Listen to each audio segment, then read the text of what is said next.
Hey guys, how are you all? Welcome back to my channel. Today we will see what if Naruto revives him as her own devil servant. If you enjoy, then please like, share and do comments. Naruto Uzumaki was a genin of Konohagakure no Sato of Hai no Kuni. He had joined his village's shinobi forces at 12 like most do, and since then had gone on missions for the betterment of the village. He had trained and fought and gone through a lot in his first year on the job. And then his second sensei, a famous ninja by the name of Jiraiya, had taken him away from the village on a training trip around the world. He would be taught more skills, his current list would be refined, and he'd overall grow into a smarter and stronger ninja. Naruto had been eager to start. That was a little under 2 years ago. Now at 16 years old, Naruto was attending high school in a place he didn't know. When Jiraiya had told him it would be a world trip, Naruto had stupidly assumed the elemental nations was the span of the entire world. Instead, the perverted sage had laughed loudly at that thought and took him on a ship and set off for the world beyond the elemental nations. Apparently in ancient times the legendary Rikudo Sennin did something that hid the elemental nations from the rest of the world, as nobody outside of them knew they existed. Just as only the cages and a few trusted shinobi knew of the outside world. The pair had gone to many different countries and places before settling down in a country called Japan, where Jiraiya had instantly signed the blonde up for school and threw him head first into the learning process, arguing a Hokage needs to be smart as well as strong. And since being Hokage was Naruto's dream, he begrudgingly accepted it. So Naruto was a first-year student at the local Kuo Academy, wearing their stuffy suit-like uniform. A uniform that in his opinion sucked horribly because it didn't have a single speck of orange anywhere on it. The blonde was surprisingly though not the bottom of his class. Considering his grades at the Shinobi Academy, he had assumed he'd become a dead last once again. But he wasn't, which he was grateful for and blamed on the lack of chakra-related classes needed. He was nowhere near the top, but he was at least 10 spots away from the bottom, which was good enough for him. "Hey Arrow Sennin, ya make breakfast yet?" Naruto called out as he came down from his room on the second floor of the house Jiraiya had bought. The first thing the man had done upon reaching Japan was have his Icha Icha series republished in the country in order to make money. And make money it did, as it instantly jumped to the top of any adult literature sales, and the Sanin became the fastest author to do so. Thanks to his perverted books, they were rich and he had purchased a house for them to stay in while Naruto went to school. "Arrow Sennin?" Naruto called again when he didn't get an answer. Noticing a slip of paper on the counter, he went over and picked it up. "Hey brat, the publishers wanted to meet with me to discuss the next book I'll be putting out. As a result, I won't be back until tomorrow at the earliest. There's food in the fridge and I left you some cash on the table. You can last a day without me, so just go to school and be good and all that. Just remember, no chakra and we're cool." Jiraiya. "Yeah, no chakra. I remember," Naruto muttered as he tossed the note and grabbed himself a bowl of cereal and sat down at the table to eat, pocketing the cash there as he did. Apparently the rest of the world didn't know what chakra was, so the pair had to hide their abilities. However, to compensate for not knowing chakra, the outside world instead had technology the nations back home could only dream of. He was still having trouble with the metal contraption in his pocket called a cell phone. He hardly knew how to call Jiraiya on it. The TV was similar enough he didn't have any trouble with it and had started watching, just to get blown away by all the shows and movies they showed. Like most teenagers of the outside world, Naruto had been hooked instantly. "Well, time for school I guess." The blonde sighed to himself as he finished his food and got up. Grabbing his backpack by the door and slipping on his shoes, the teen headed out for another day in the educational system. Something almost as tortuous as trying to catch Tora the cat back home. Kuo Academy was like pretty much every other school Naruto had ever heard of. It had buildings filled with teachers and students, it had an area outside for the gym classes, and the students were pretty much just like teenagers everywhere else in that they separated into their own little groups and judged those outside them. Being a transfer student, Naruto wasn't automatically friends with any of the students. Due to his blonde hair and whiskers making him look different, he wasn't very popular with most of the students who thought he looked weird. Though he had once heard that a few of the girls thought he was cute. And finally, because he was struggling somewhat with modern technology that they'd all grown up with but was new to him, he was considered an idiot that must have grown up in a cave. All three of those things made it so that Naruto didn't have any friends in school. Sure, he knew a few people, but he wasn't really friends with any of them. He also hadn't been trying that hard to make any, since he was only going to be there for as long as school took before going back home to the elemental nations. He didn't want to make any real friends here just to leave and never see them again. "Hey you, Blondie," an older student called out, and Naruto sighed. It didn't help that some of the older and meaner kids thought they could pick on him because he was different. The student came up with a couple of his friends as Naruto just kept walking and ignoring them. Until they cut him off and forced him to stop. Giving them an annoyed look, Naruto shifted his backpack for a second before talking. "What do you want? I've gotta get to class." "Oh, look at this, the caveman thinks he can learn." One taunted, caveman being something Naruto had been called a couple times due to his newness to technology. Hilarious. "Listen, ya whiskered freak, you're going to hand over all your cash right now." Another claimed, and Naruto sighed before giving the three a blank look. "No, we're not asking, Blondie. And I don't care. Move before I make you," Naruto threatened as the three laughed. Around them in the hallway a few other students had stopped to watch, but Naruto didn't pay them any attention. He was focused on the three in front of him. This wouldn't be the first time someone tried to fight him. And nobody was stupid enough to try it a second time. "We said, hand it over," one shouted as he tried to grab Naruto. The blonde, however, leaned back and grabbed his wrist before pulling him forward to drag him off balance before shoving him back into his friends as they all stumbled back. "Last warning, leave me alone, or I'll hurt you." This didn't really help Naruto's reputation either, as most saw him as a troublemaker, ignoring the fact that he never started any of the fights he would get in. He just wanted to be left alone, but others couldn't give him that. The three other students got up, and while the one he had originally grabbed looked slightly wary and was rubbing his wrist where Naruto had grabbed him, the other two were glaring at him. "Get him," the first ordered, and the other two charged. Naruto narrowed his eyes and was quick to move out of the way of the first one, throwing out his leg in a quick kick that tripped him and sent him down, clutching the wounded spot Naruto had hit. The second tried to punch him, but Naruto leaned to the side before raising his knee and driving it into the kid's gut. He collapsed holding his stomach as Naruto turned to the last one, who growled and tried to punch him. Naruto just caught the fist with his left before driving his right into the kid's face, breaking his nose. He dropped down clutching his now bleeding face as Naruto just scoffed and started walking to class as if nothing happened. All around them other students began breaking into talk about what just happened. "Man, I hate detention," Naruto muttered as he left the school later that day. Due to his actions he had been punished by being forced to stay after school for a while. When the blonde explained his side of the story, nobody listened since he'd gotten into fights before and just automatically assumed it was the new kid causing trouble. Jiraiya would be called later, but once Naruto explained his side of the story he knew the old pervert wouldn't punish him. Stopping at a local pizza parlor for a quick dinner, Naruto had chowed down on what had become his second favorite food, right after ramen. Since then though, Naruto was just walking back home, taking the long way since it was a nice night out. On his way he was passing by the local playground and noticed a couple around his age walking through.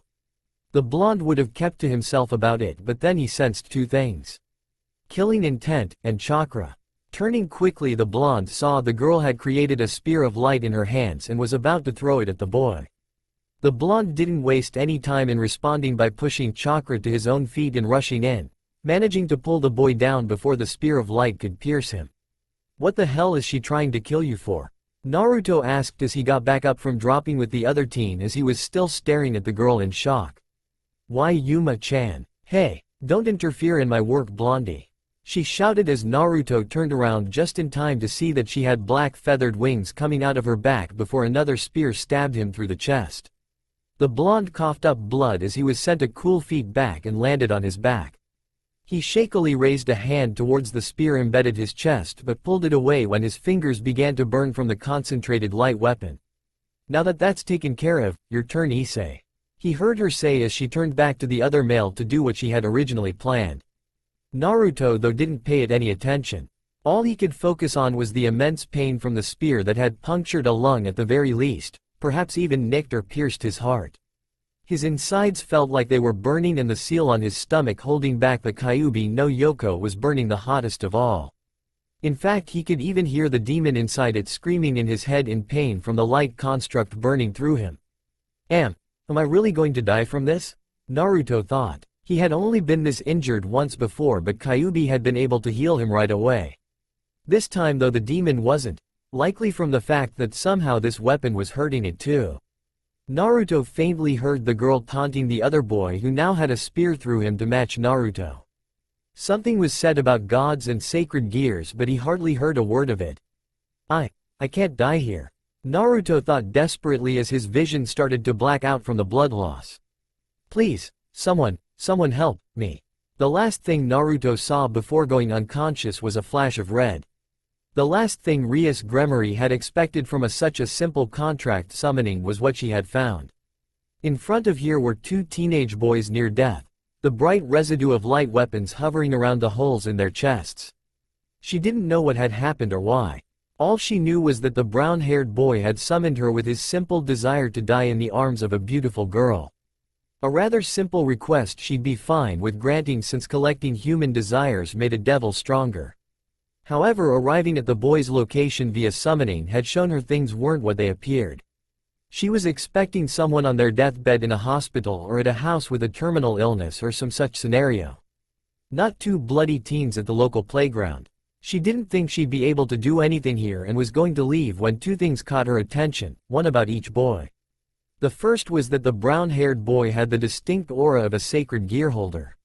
Having a sacred gear made someone strong, and she could use strong people alongside her in her peerage. Depending on the gear, the teen could become a very powerful asset. The other was that the blonde radiated power. Immense power. She didn't know if he had control over it or what he could do with it, but in just terms of the scale of the power, she'd place it very close to her brother, one of the most powerful devils alive. The boy's power also had a small tint of a darkness to it that she had only felt before when the mightiest of devils grew angry. And the strangest thing about the boy? He was 100% human. Like the first, she could use such an asset in her peerage. However, she was unsure if she could get both. There was a way to get them under her command, even though both were practically on death's door. She'd just turn them into devils under her name. They'd get to live and she'd get new servants out of the deal. However, there was a price to pay for that, and she didn't know if she could get both. She only had one knight, rook and bishop left in addition to 8 pawns. If she couldn't get both, then she'd have to pick only one. However, that in itself would be a near impossible choice for a young devil like her. The brown-haired boy's sacred gear could easily make him into one of the best eventually, whereas the blonde was already very strong and could be of help without needing much training. Plus that darkness she could sense in him was somewhat alluring. First things first though, she should check them to see if she can pay the price for both before seeing if she'd have to pick one. Kneeling down by the blonde, she pulled out what looked to be simple chess pieces but were in reality markers for her peerage collection.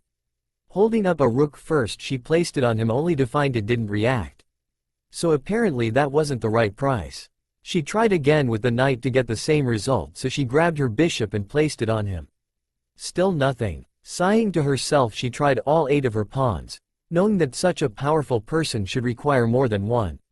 So she was understandably shocked when only a single pawn reacted. Just one pawn? All this power, and only the bare minimum cost required?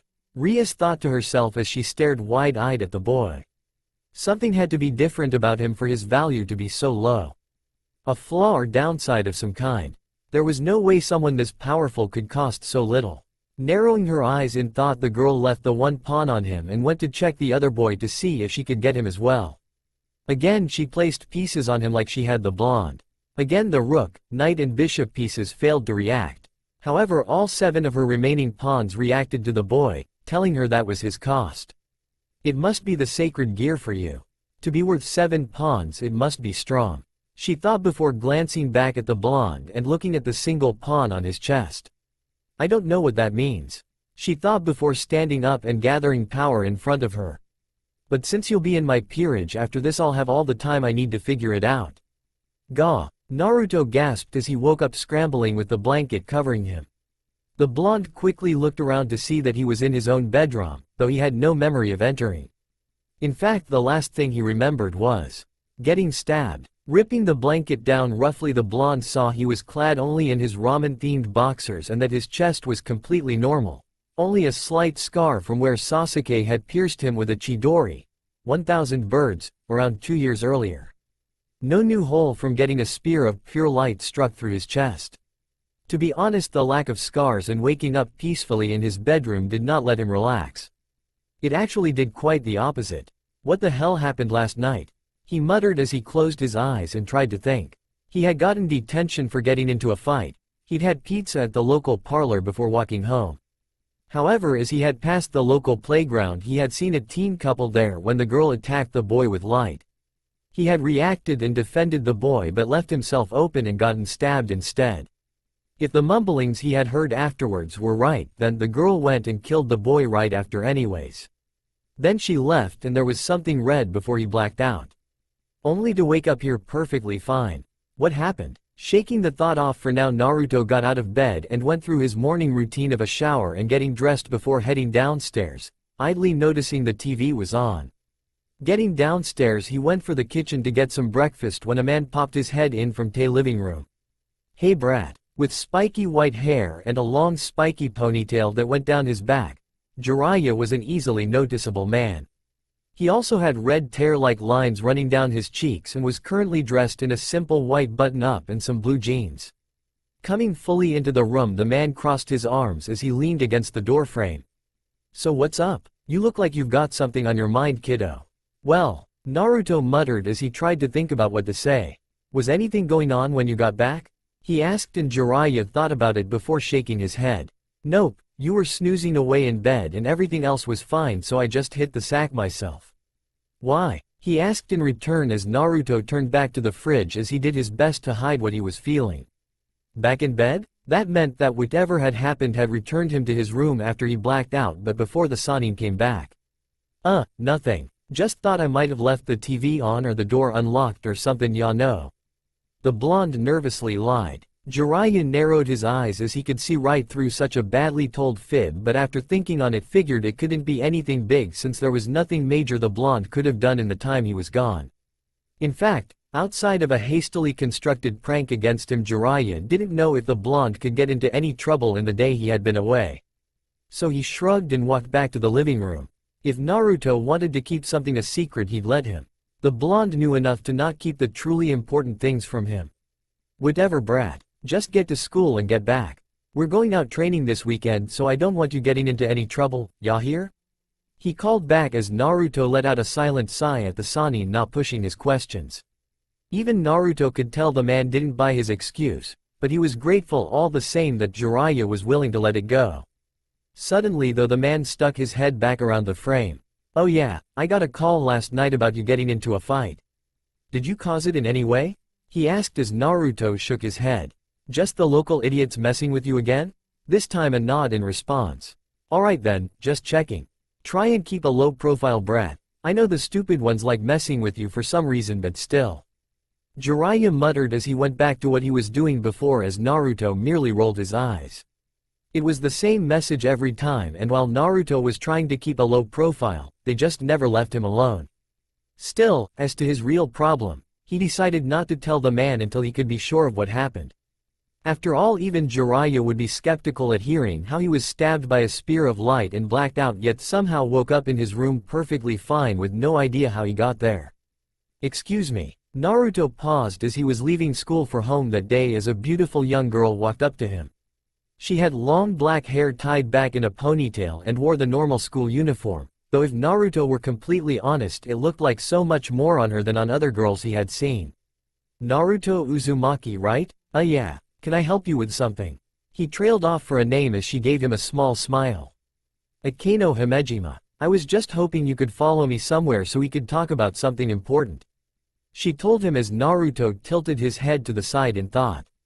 Her name was somewhat familiar, and judging from how everyone around them was whispering at how she was talking to him, he had the idea that she was important somehow, though he didn't know why. He also had no idea why she was talking to him or what this something important could possibly be, since he could truly claim he had never spoken with or even seen her before. What exactly is it you need me for?" "To talk to you about last night." Now this got Naruto and many of those listening in to go wide-eyed. Naruto because he knew something of what she meant, while the others because they instantly assumed the perverted worst. Noticing the whispers around them picking up and overhearing a few of them, Naruto began to blush while Akeno merely rolled her eyes. "So if you'd follow me?" she offered, and Naruto nodded as he left with the girl, the whispers picking up as they did. Once they left the school building, she turned and led him towards the old building where most of the school's clubrooms were housed, making him think she wanted him for a club of sorts. The blonde kept silent until she stopped and opened the door to the room labeled, Occult Research Club, which is where he stopped. "Okay, what is this about really? You mentioned last night, but I don't really think you must know what happened since there was nothing really occult about it." Akeno merely giggled lightly before lightly placing a hand on his shoulder and steering him into the room.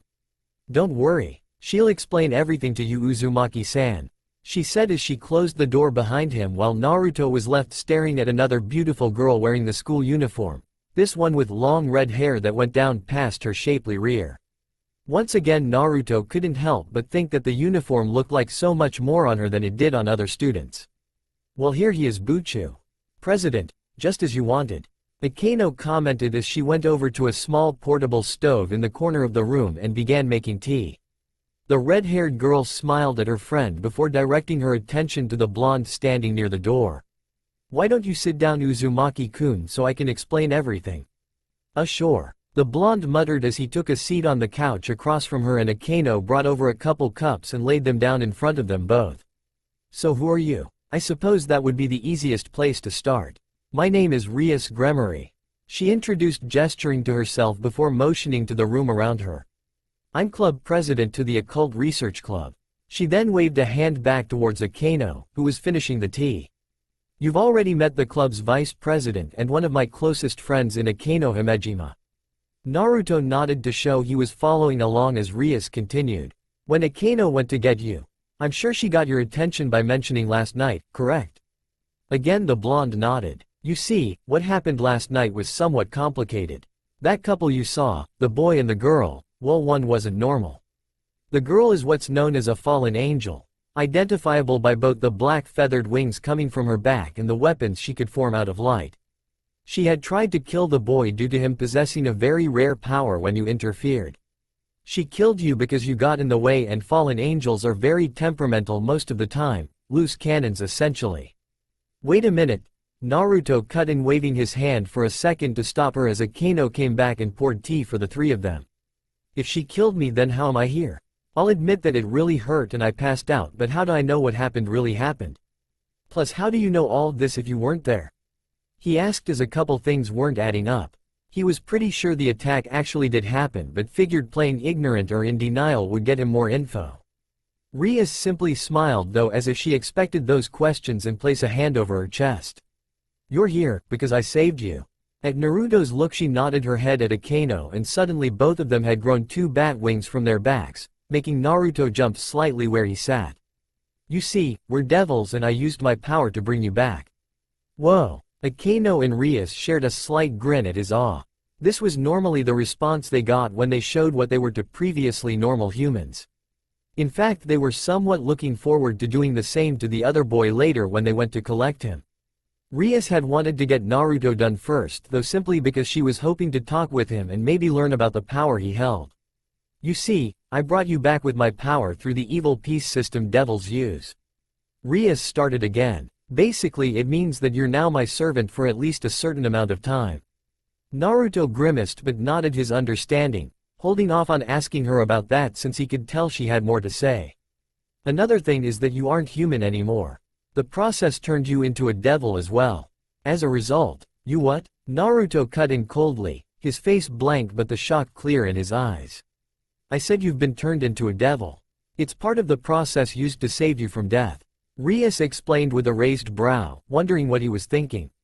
"I'm sorry if that's difficult for you, but it was the only way to save you," she told him as Naruto grit his teeth in frustration before getting up and storming out of the room.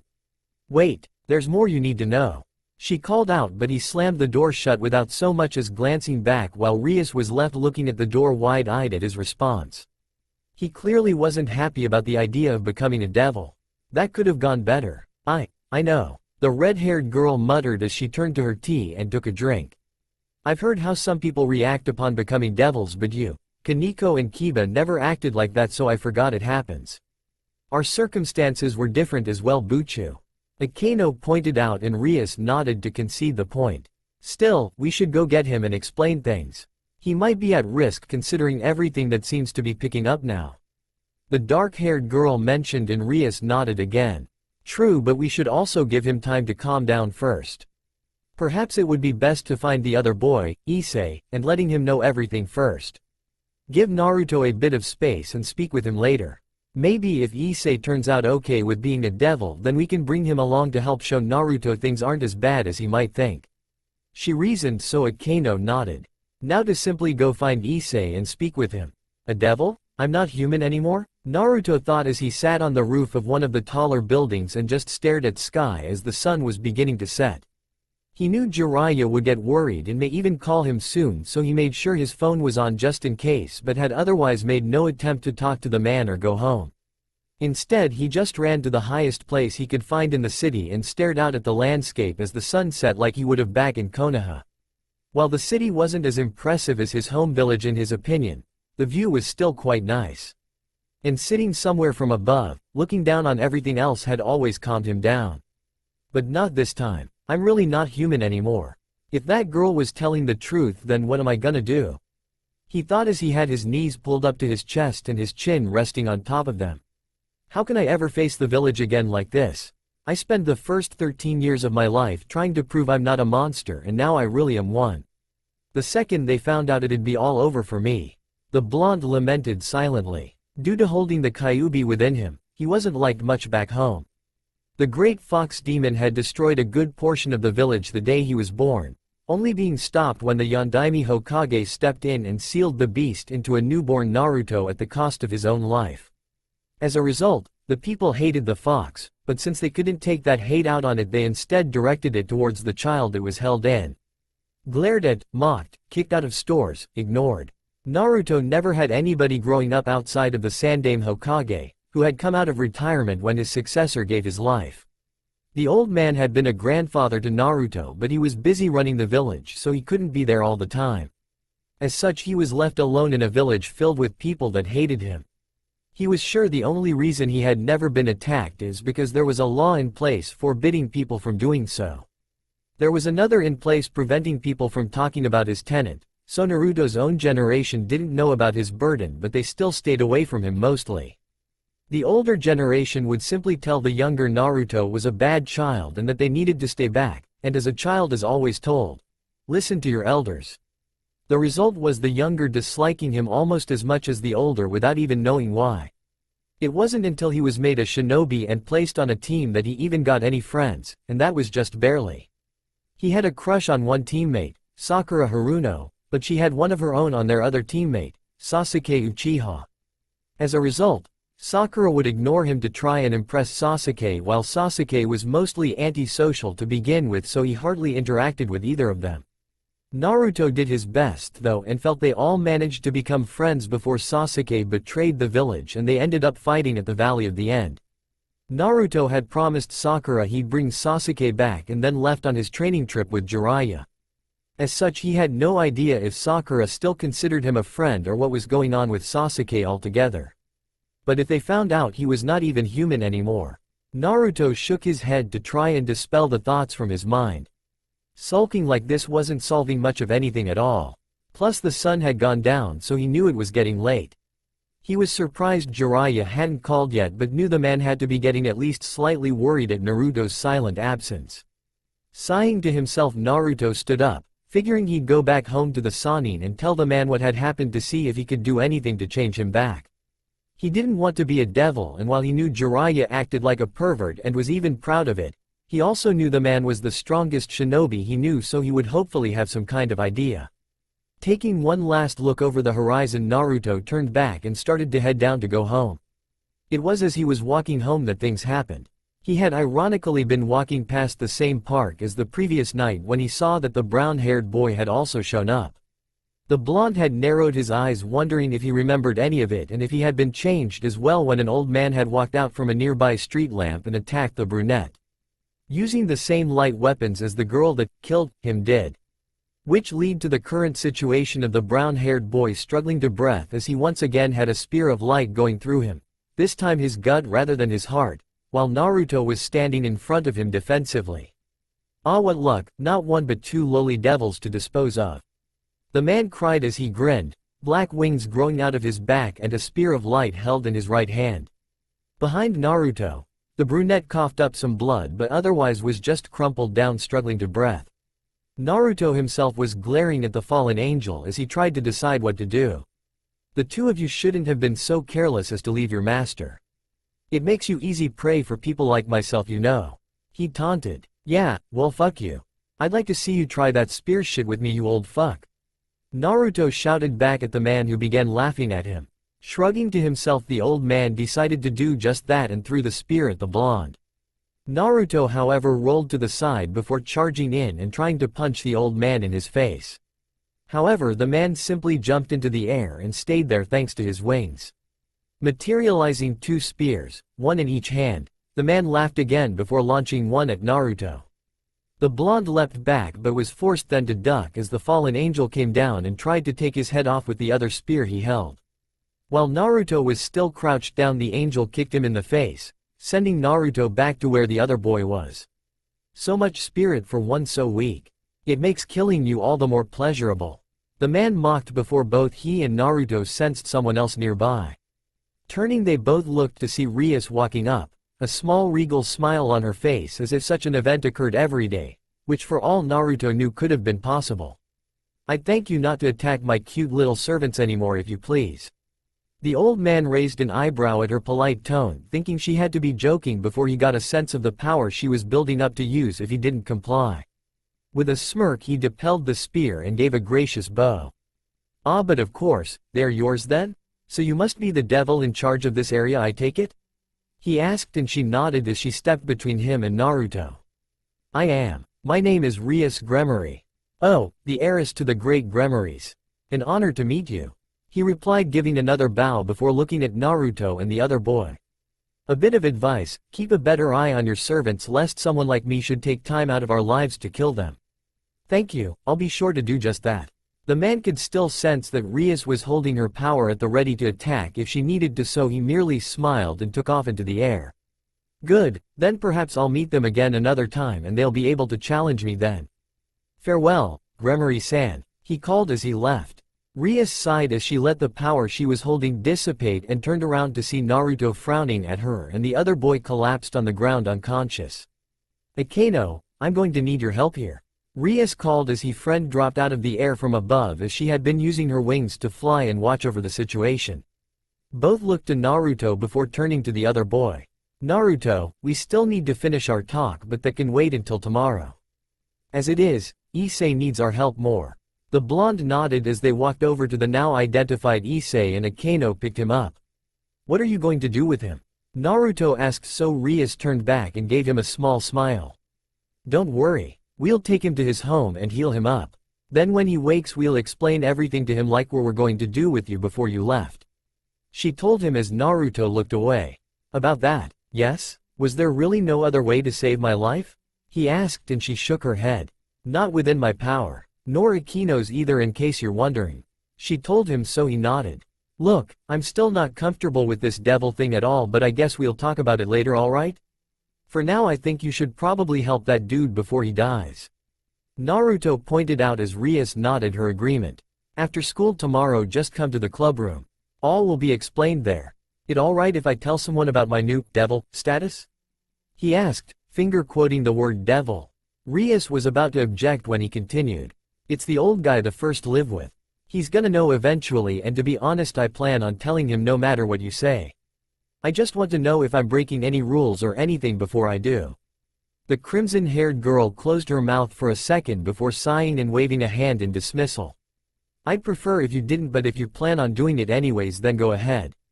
There's no rules that forbid it, we just prefer to keep our matters out of those of humans. Naruto nodded and said good night before turning to leave as Rias and Akeno used their magic to teleport themselves to Issei's room so that she could heal him. Everything would be spoken about tomorrow. You wanna run that by me again, Naruto? Apparently, I'm not human anymore. Naruto repeated. He was sitting on the couch across from Jiraiya, the TV to his right having been turned off when Naruto said he had something important to tell him. The blonde had then told him what had happened the night before and what he had learned today from Rias. Which was that he had died and been brought back to life as a devil by her power. There was also a small bit about him now being her servant, but he had stormed off before he could learn more about that, and then she had to heal up the other teen before she could continue it. So Naruto didn't know much about that. I died, she brought me back, and I'm her servant now for whatever that means. She's agreed to finish explaining everything after school tomorrow when she explains everything to the other guy too. Brat, how the hell did all this happen? You said it yourself, you were just taking a walk home. Yeah, and then I saw this chick was about to attack the other guy, so I jumped in to help but got killed instead. Why the hell did you get in the way? Was I supposed to just sit back and watch a murder? Why the hell do you think I jumped in Ero Sennin? I'm not about to let someone get killed right in front of me. Yeah, but if this girl is telling the truth, then you died from it yourself. Was it really worth it? Jiraiya asked as Naruto sighed as he tried to calm down and shrugged. I don't know yet. This devil thing is completely new to me. Jiraiya calmed down at that as the boy sounded depressed from what had happened to him. I know I don't like this right now. I mean, I'm not even human anymore. All that effort into trying to prove the villagers wrong, and now it'll look like they've been right all along. Naruto muttered as Jiraiya ran a hand over his face. Maybe not. Kind of need more info before I can say for sure. Naruto nodded slightly but had lowered his head and was staring at his feet, so Jiraiya sighed. Look kid, tomorrow just go and find out the rest of this stuff. Also, see if you can get this devil girl over here so I can talk to her. Get the full story and all the points directly from the source and all before I really try to make heads or tails of all of this, got it? Naruto nodded again, so Jiraiya clapped his hands together once. Good, then the last thing that should be done right now is ask about Kyuubi. You said that when you were stabbed by that light you could hear the thing screaming in your head, right? Add that into your dying and rebirth as a devil, and I need to see the seal to make sure it's not damaged or anything. Naruto nodded again and straightened up while lifting his shirt so that the Sannin could get a good look at the seal while channeling chakra to his stomach for the black markings to appear. Whoa! Naruto gasped as he looked down to see that while the lines that normally surrounded the spiral mark were unchanged, the spiral itself was gone. Instead, it had changed to a black hole with a few lines reaching out and connecting it to the lines around it. Ero Sennin. This is not good. The man muttered as he quickly got up and then knelt next to Naruto and looked closer at the redesigned seal. Taking out a spare piece of paper and a pencil, the man sketched out the seal and then wrote a few notes down as he looked at the markings. Stay still, Naruto, he warned as he made a couple hand seals and then placed a now blue glowing hand over the seal. Jiraiya held his hand there for a couple moments before nodding to himself and taking it away as the blue glow left. He picked up his notes and started writing a few more as he went back to his seat. Well, the good news is the seal is holding just fine. Kyuubi won't be breaking out anytime soon. Naruto let out a sigh of relief at that, which Jiraiya felt bad about breaking as he continued. The bad news, however, is that your death, or rebirth, or perhaps even both, has changed the other features of the seal. The parts that mixed its chakra with yours and allowed you to draw on its power have changed. Into what exactly, I'm not sure. What? But you're a seal master, aren't you, Ero Sennin? Yes I am. However, something like this has never happened before. Plus I've never seen anything like this. Add on to that the fact that you're apparently a devil when the seal was designed to keep Kyuubi in a human, and I'm very surprised it didn't break altogether. While Kyuubi can't break out still, I have no idea what changed otherwise. For all I know, it could be locked off completely. Or on the other hand, it could be a ticking time bomb that will one day completely mix into your body at the slightest provocation. I don't know, I have to study this until I do. Jiraiya explained before giving Naruto a serious look, the kind the blonde had only seen on him during the incidents with Itachi and Orochimaru. Listen, Naruto, until I figure this out, I am forbidding you from trying to use that power. I know you had some control over the lower levels of it after all the training I put you through, but screwing around with powers and seals like this is not to be done unless you understand it completely. I had a very good grasp on everything about your seal before, but now I'm back to stage 1 in deciphering it. Until I can tell you the ins and outs of it in my sleep, you will not attempt to draw on the Kyuubi. Got it? Yes sir. Naruto answered with a nod. He understood how serious something like this could potentially be. If he tried accessing his demon he could accidentally let it out. Or it could take control of him. Or in a worst case scenario it would kill him. The blonde didn't want any of the above to happen, so he wouldn't touch the Kyuubi, even mentally if he could avoid it. On a side note, how have you been feeling since this change? Jiraiya asked and Naruto shrugged. Pretty much the same actually. My chakra feels normal, even with Kyuubi's seal being messed with.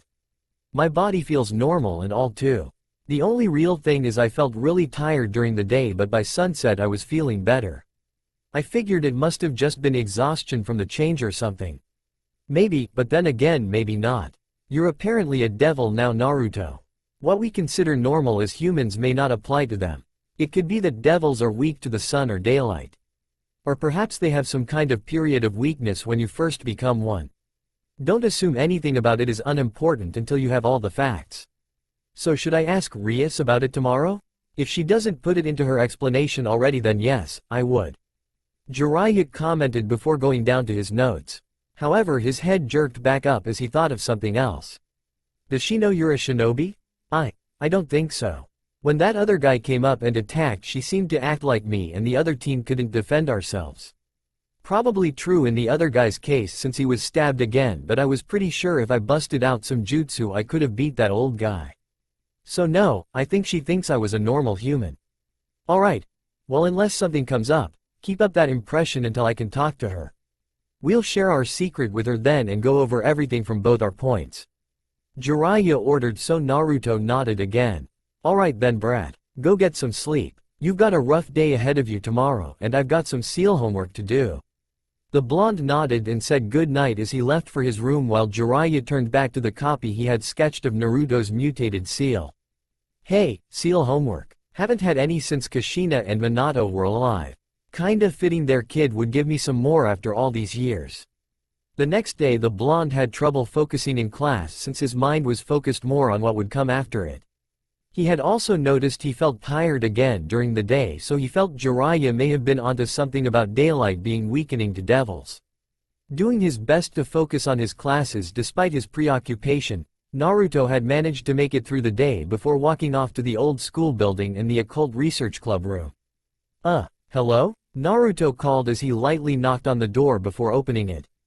Inside was a younger girl sitting on the couch having just started to eat some cake while Rias and Akeno were standing off on the side of the room next to a bathtub. How had he missed that the last time he was here? Seriously, a bathtub in a classroom stands out quite a bit. Oh, Uzumaki-kun, you came. Rias started with a smile, so Naruto shrugged nervously. I still need to hear everything before I really make a decision about any of this stuff. I mean, I don't like that I'm not human anymore. I really don't like that actually. Naruto replied before shaking his head to clear his thoughts. But I should at least hear you out. Rias and Akeno both frowned slightly at hearing his opinion on his change, but the red-haired girl nodded. I see. Well, just wait with Kaneko while our last member brings Issei-kun here.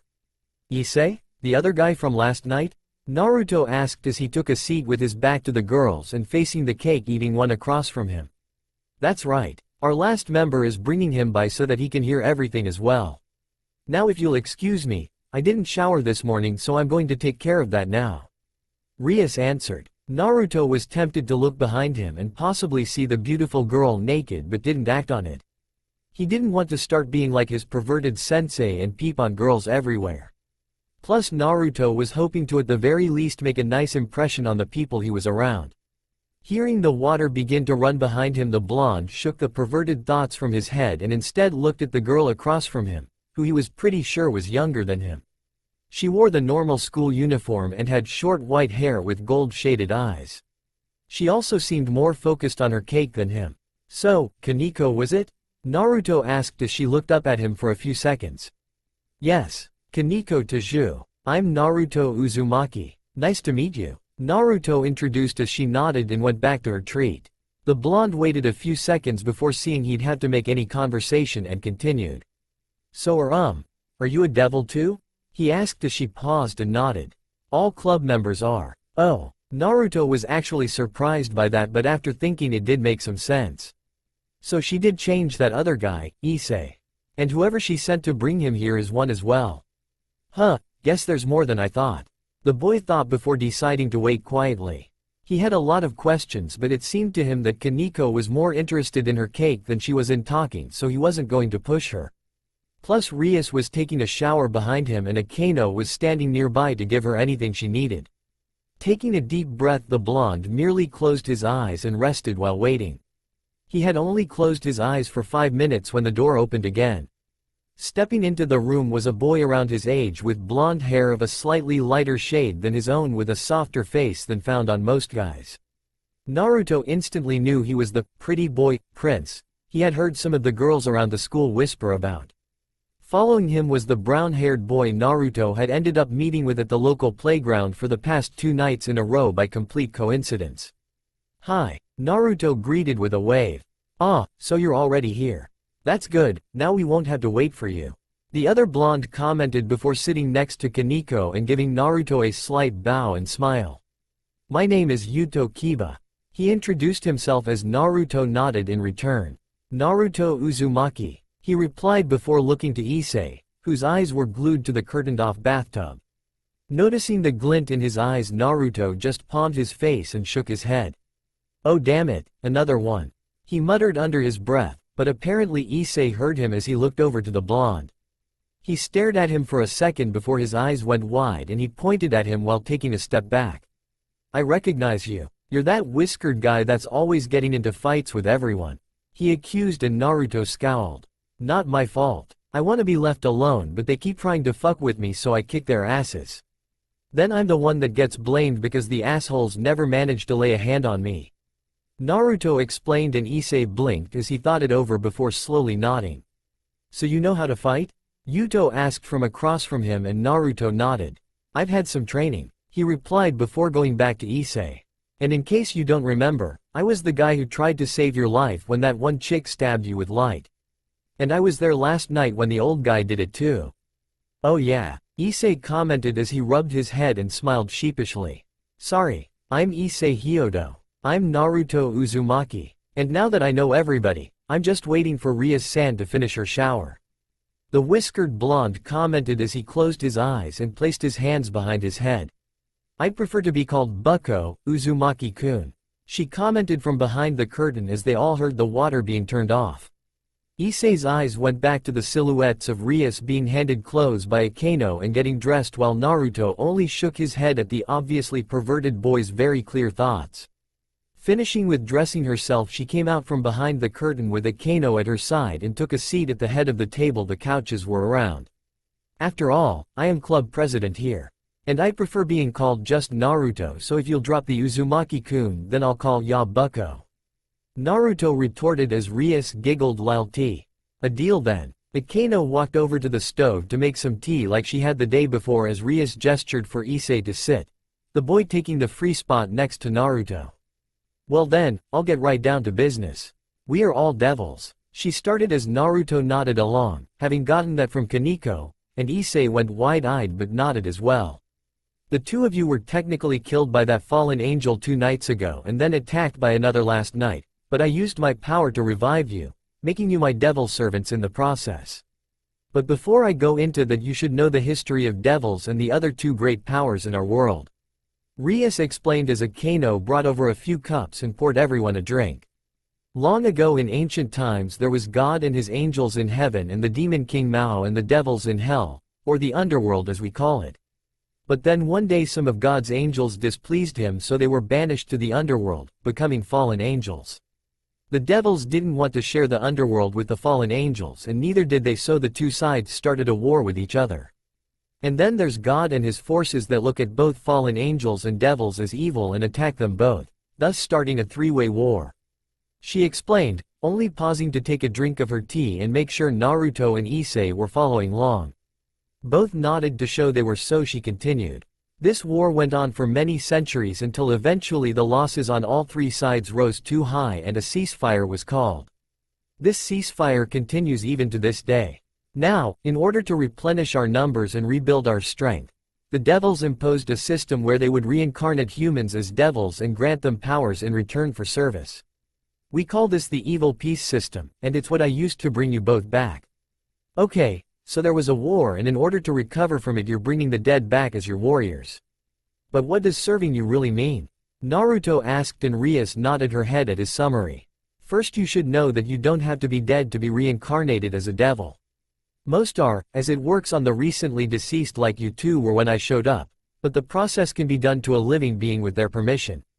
She pointed out before going to his actual question. As for the serving matter, essentially you would be doing some of the normal duties required of devils, such as gathering human desires through contracts.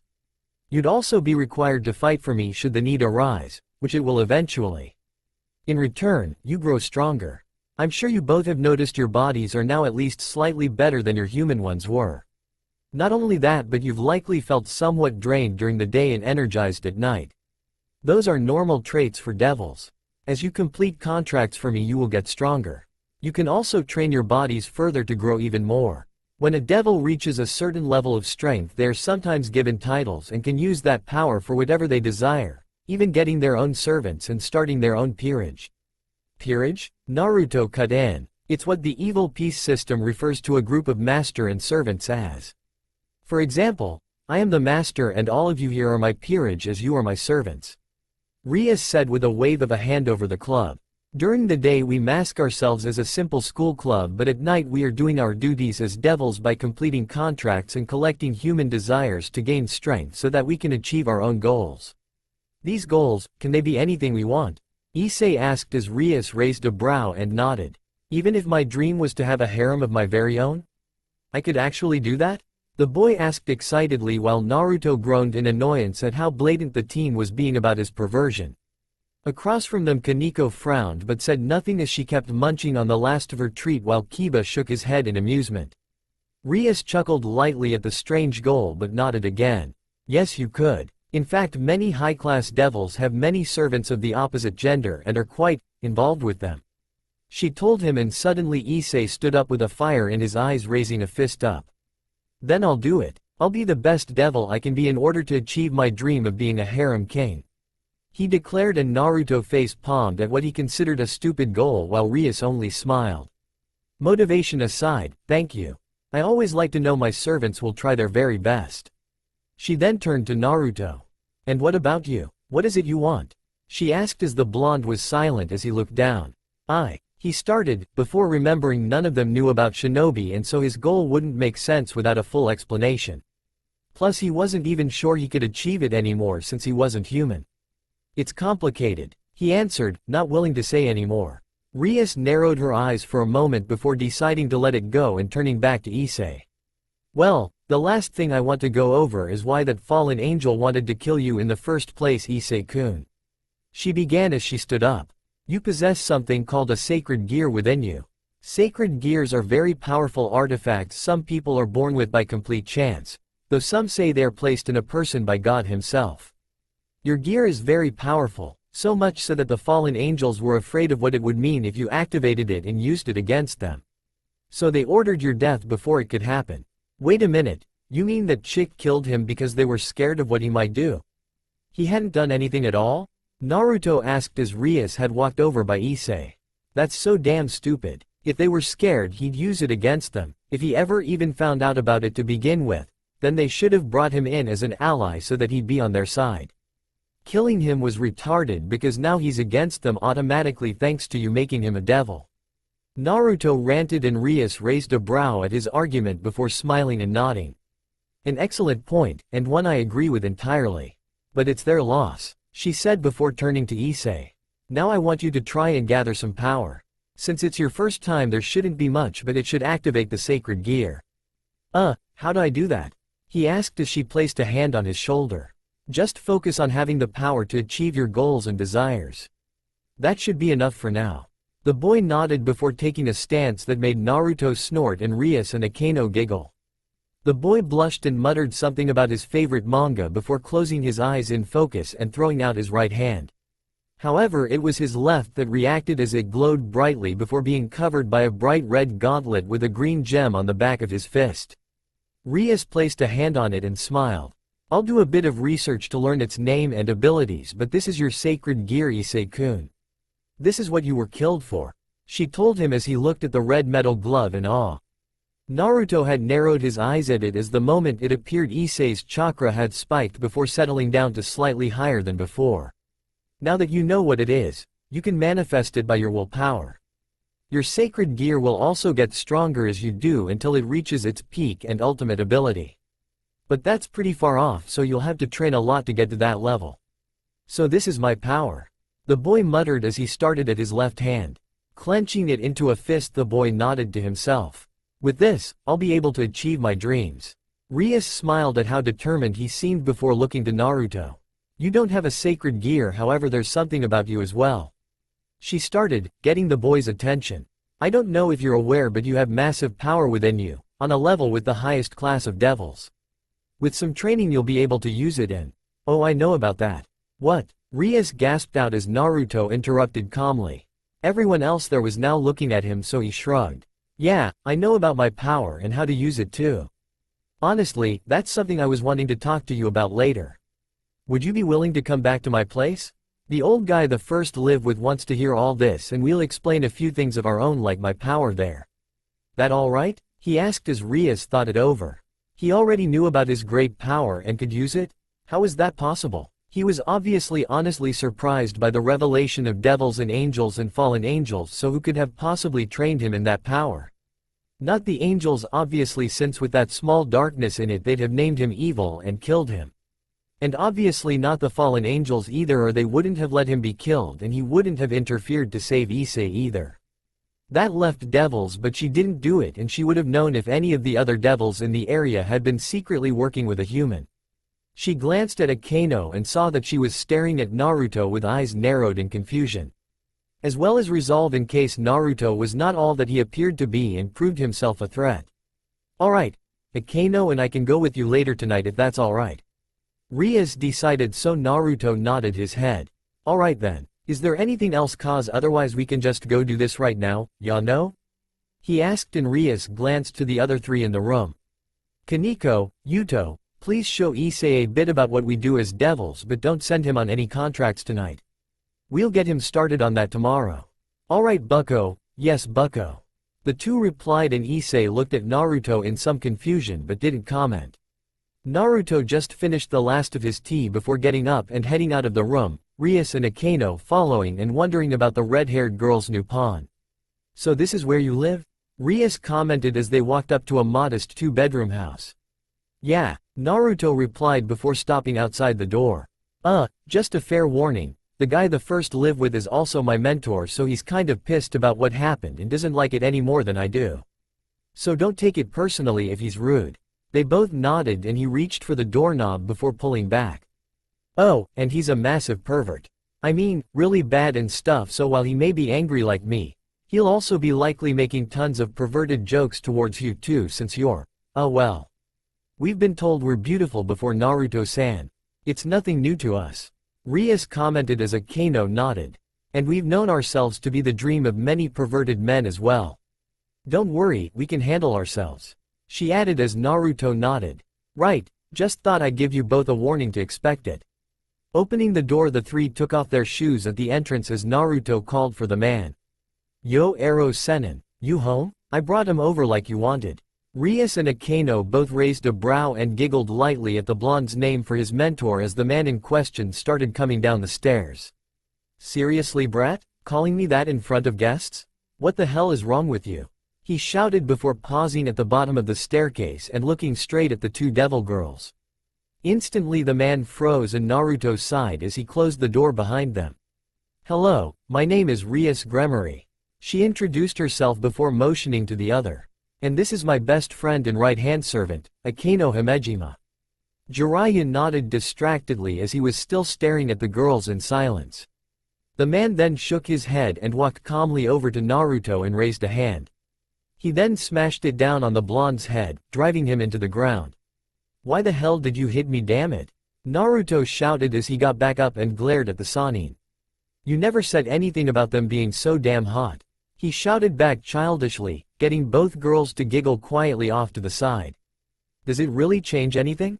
Yeah, they're beautiful, so? I've still been changed into a devil and you still wanted to talk with them about all that, so what does it matter if they're beautiful? Because.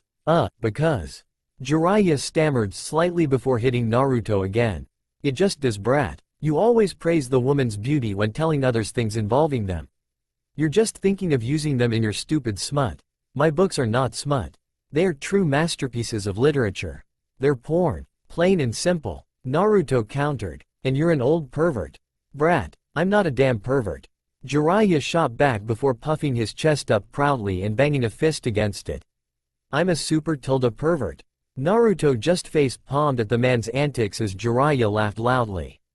And you only wish you had as much luck with the ladies that I have. You know they've been watching the entire time, right? The blonde pointed out, getting Jiraiya to spin around and see both Rias and Akeno holding back their laughter at the event. Jiraiya laughed sheepishly before coughing into his hand to try and regain his composure. Right. If you ladies would come into the living room so we can get to the matters at hand, please? He asked, motioning to the next room, so they followed him inside and sat on the couch while Jiraiya sat across from them. Hey brat, go get drinks like a good host. The man ordered before the blonde could sit down. Naruto scowled before walking off towards the kitchen. It's your damn house, perv. He was heard muttering as he left. Jiraiya just rolled his eyes before focusing on the two devils that had by now gotten their laughter under control. Well now, my name is Jiraiya. Now if you would, please tell me everything about what happened to my apprentice. Apprentice in what exactly? Rias asked and Jiraiya shook his head. You first. Very well. Let me start with a history of devils to give you the backstory. See, at first there was God.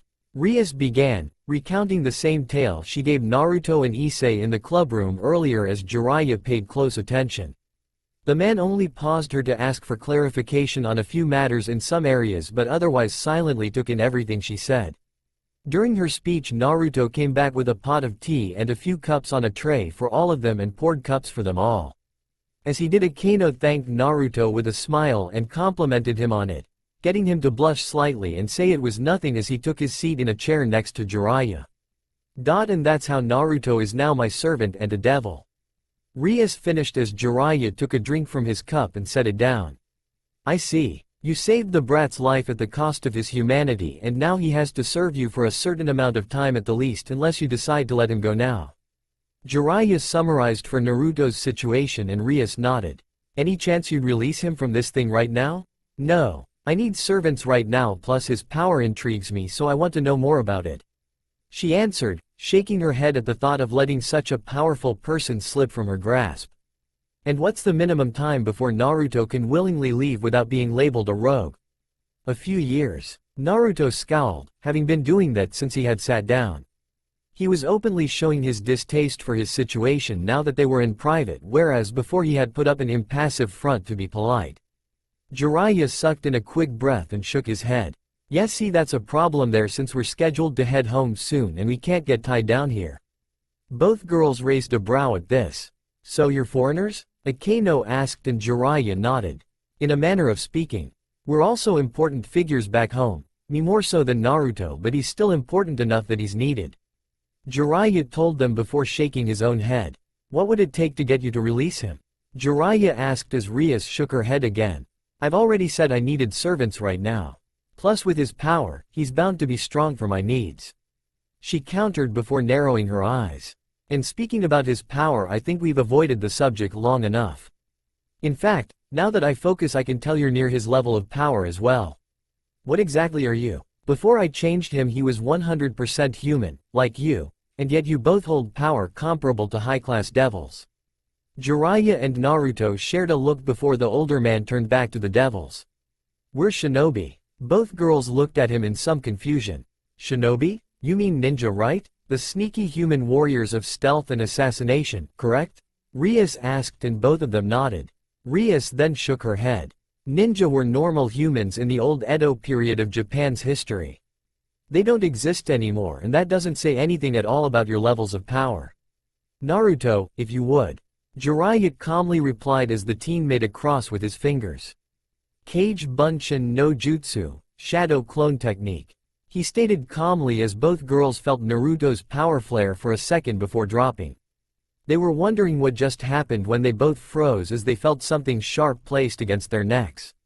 Turning slightly to look over their shoulders, they saw another Naruto standing behind them holding kunai blades against their throats. They then slowly looked back to see Naruto still sitting down next to Jiraiya and scowling at them. "How? What is this?" Akano quietly asked as the clone pulled the kunais away before disappearing in a puff of smoke. "What was that?" Akano repeated while Rias was staring at Naruto with wide eyes. "That is a jutsu that lets me make solid clones of myself. The clones can even do anything the real me can, including kill the two of just now," he explained while both girls flinched slightly as Rias then shook her head to get back her focus. "How did you do that? Can you do that too?" she asked, turning to Jiraiya, and the man nodded. The cage bunshin is a very advanced technique that a few back home actually know. However, none can use it as well as Naruto because nobody else has the reserves or stamina he has. Jiraiya commented before getting back on topic. "As for how we can do that, we can manipulate the body's energy to create our jutsu. We call the energy chakra, by the way. I know what chakra is." Rias shot out, waving a hand distractedly as she thought it over. Chakra was the body's own life force, used for the sacred senjutsu techniques that manipulated nature and the world around the wielder. Masters of it could even bend time and space to their will. Apparently, though, their way of using chakra was quite different, but at the same time similar enough that it would be recognized. It was different from the magic used by herself and Akano though. "So you're both skilled in using chakra?" she asked as they nodded. "I'm famous back home as one of the strongest 3 shinobi of my generation. Naruto here is my apprentice and one of the best of his own generation." Both girls nodded their understanding as Akano spoke up. "If you don't mind sharing, where exactly are you from that teaches how to use your powers? I've heard some things in school of how Naruto-san has trouble with electronics, but that only tells me it's not part of any cities," she asked as Naruto turned to Jiraiya, and the man bounced his head in thought for a second. "Tell me, have either of you heard of the elemental nations? The continent hidden from the world via a massively powerful barrier modern tech can't breach?" he asked as both girls gasped. "You mean the Forbidden Land?"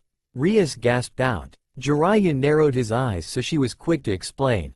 "It's what that continent is referred to by those of the 3 factions. I don't know why or how it happened, but long ago during the beginning of the war between the angels, devils and fallen angels, one continent was sealed off from the rest of the world by a united spell cast by the leaders of all 3 factions and one of the land's natives. Afterwards it was decreed forbidden for any of our kind to ever go there, by all 3 sides. Even now, after all the losses each side faced in the war and the ceasefire that followed, that rule is still followed. I didn't know you were allowed to leave it though," she explained. Jiraiya shrugged. "Technically, to our home, the world is just our continent. Only our world leaders and a few select others like myself know that there's actually an entire world beyond our horizon. It's not that it's forbidden for us to leave, it's just that nobody knows anything else exists to go see. And for the ones who do, they're either tied to their posts and can't leave, or it's too expensive and or dangerous for them.